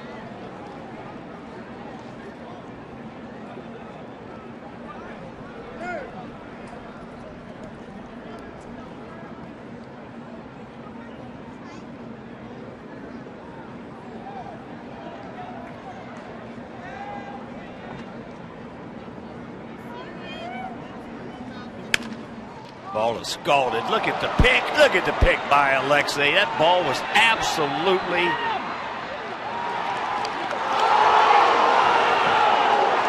calling safe. Now Robin's going to come out once again. He's been doing this a whole lot. And Sanchez immediately looked at Robin. Sam Holbrook said he didn't get him. Great play by Alexei. Because I'm not sure how he stopped that ball from going into left field. That was some kind of play by Ramirez. Gordon gets it there. Yeah, he got it. Looked like he got him easily. He did.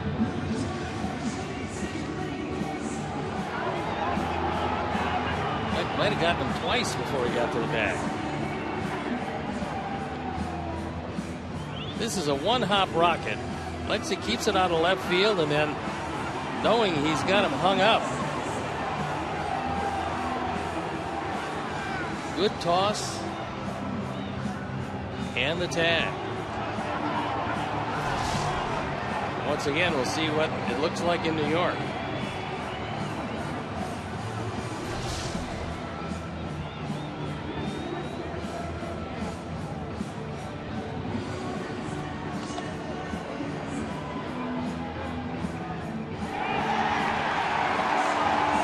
Yeah, this is an easy one. So he gone.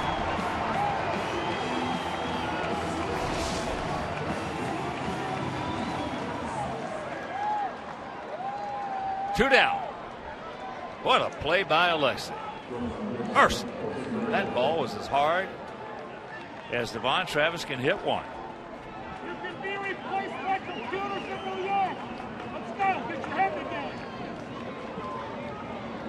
So here's Reyes. He's a tough cookie. He is 1 for 5 tonight.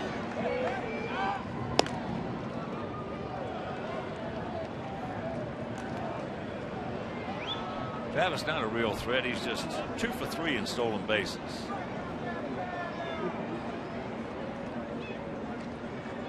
For our guys in the bottom of the 11th, top of the order, Eaton, Abreu, and Cabrera.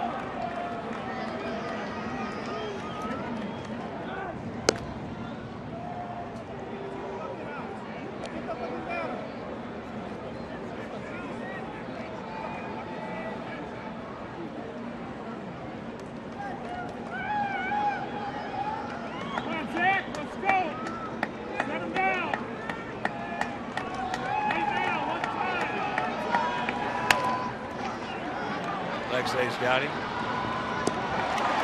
And that'll do a beautiful play by Alexei Ramirez. Saves probably a run.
Lead off the 9th inning and then got out of it for the save. 1-2 is ERA, a bit over 2. Up the 37th time, 4 of 5 at save opportunities. This, of course, is not one of them. Signed out of Mexico as a 16-year-old. Became the youngest pitcher to appear in a game ever for the Blue Jays. And the first player born in 1995 to play in the major leagues.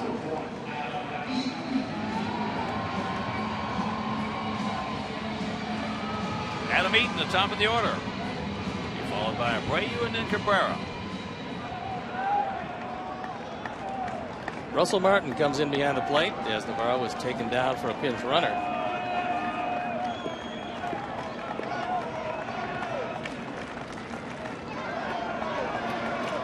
Takes the bunt. Takes the ball. Adams 1 for 3. He walked to lead off towards the bottom of the first inning. It started a 3-run first. He was hit by a pitch in the fifth and an RBI infield single in the sixth, and went out 1-6 in the eighth. The ball high and deep, way back. He looks up. You can put it on the board. Yes. Sox win it 7-6. You gotta be bleeping me.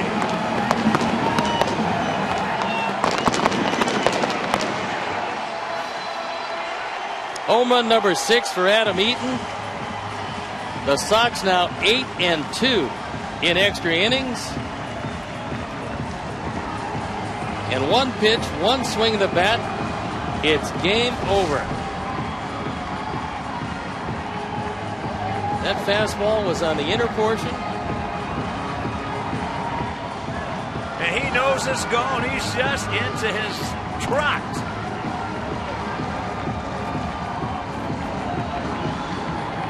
Right over the bullpen. All right. Sox win it, and we'll be back.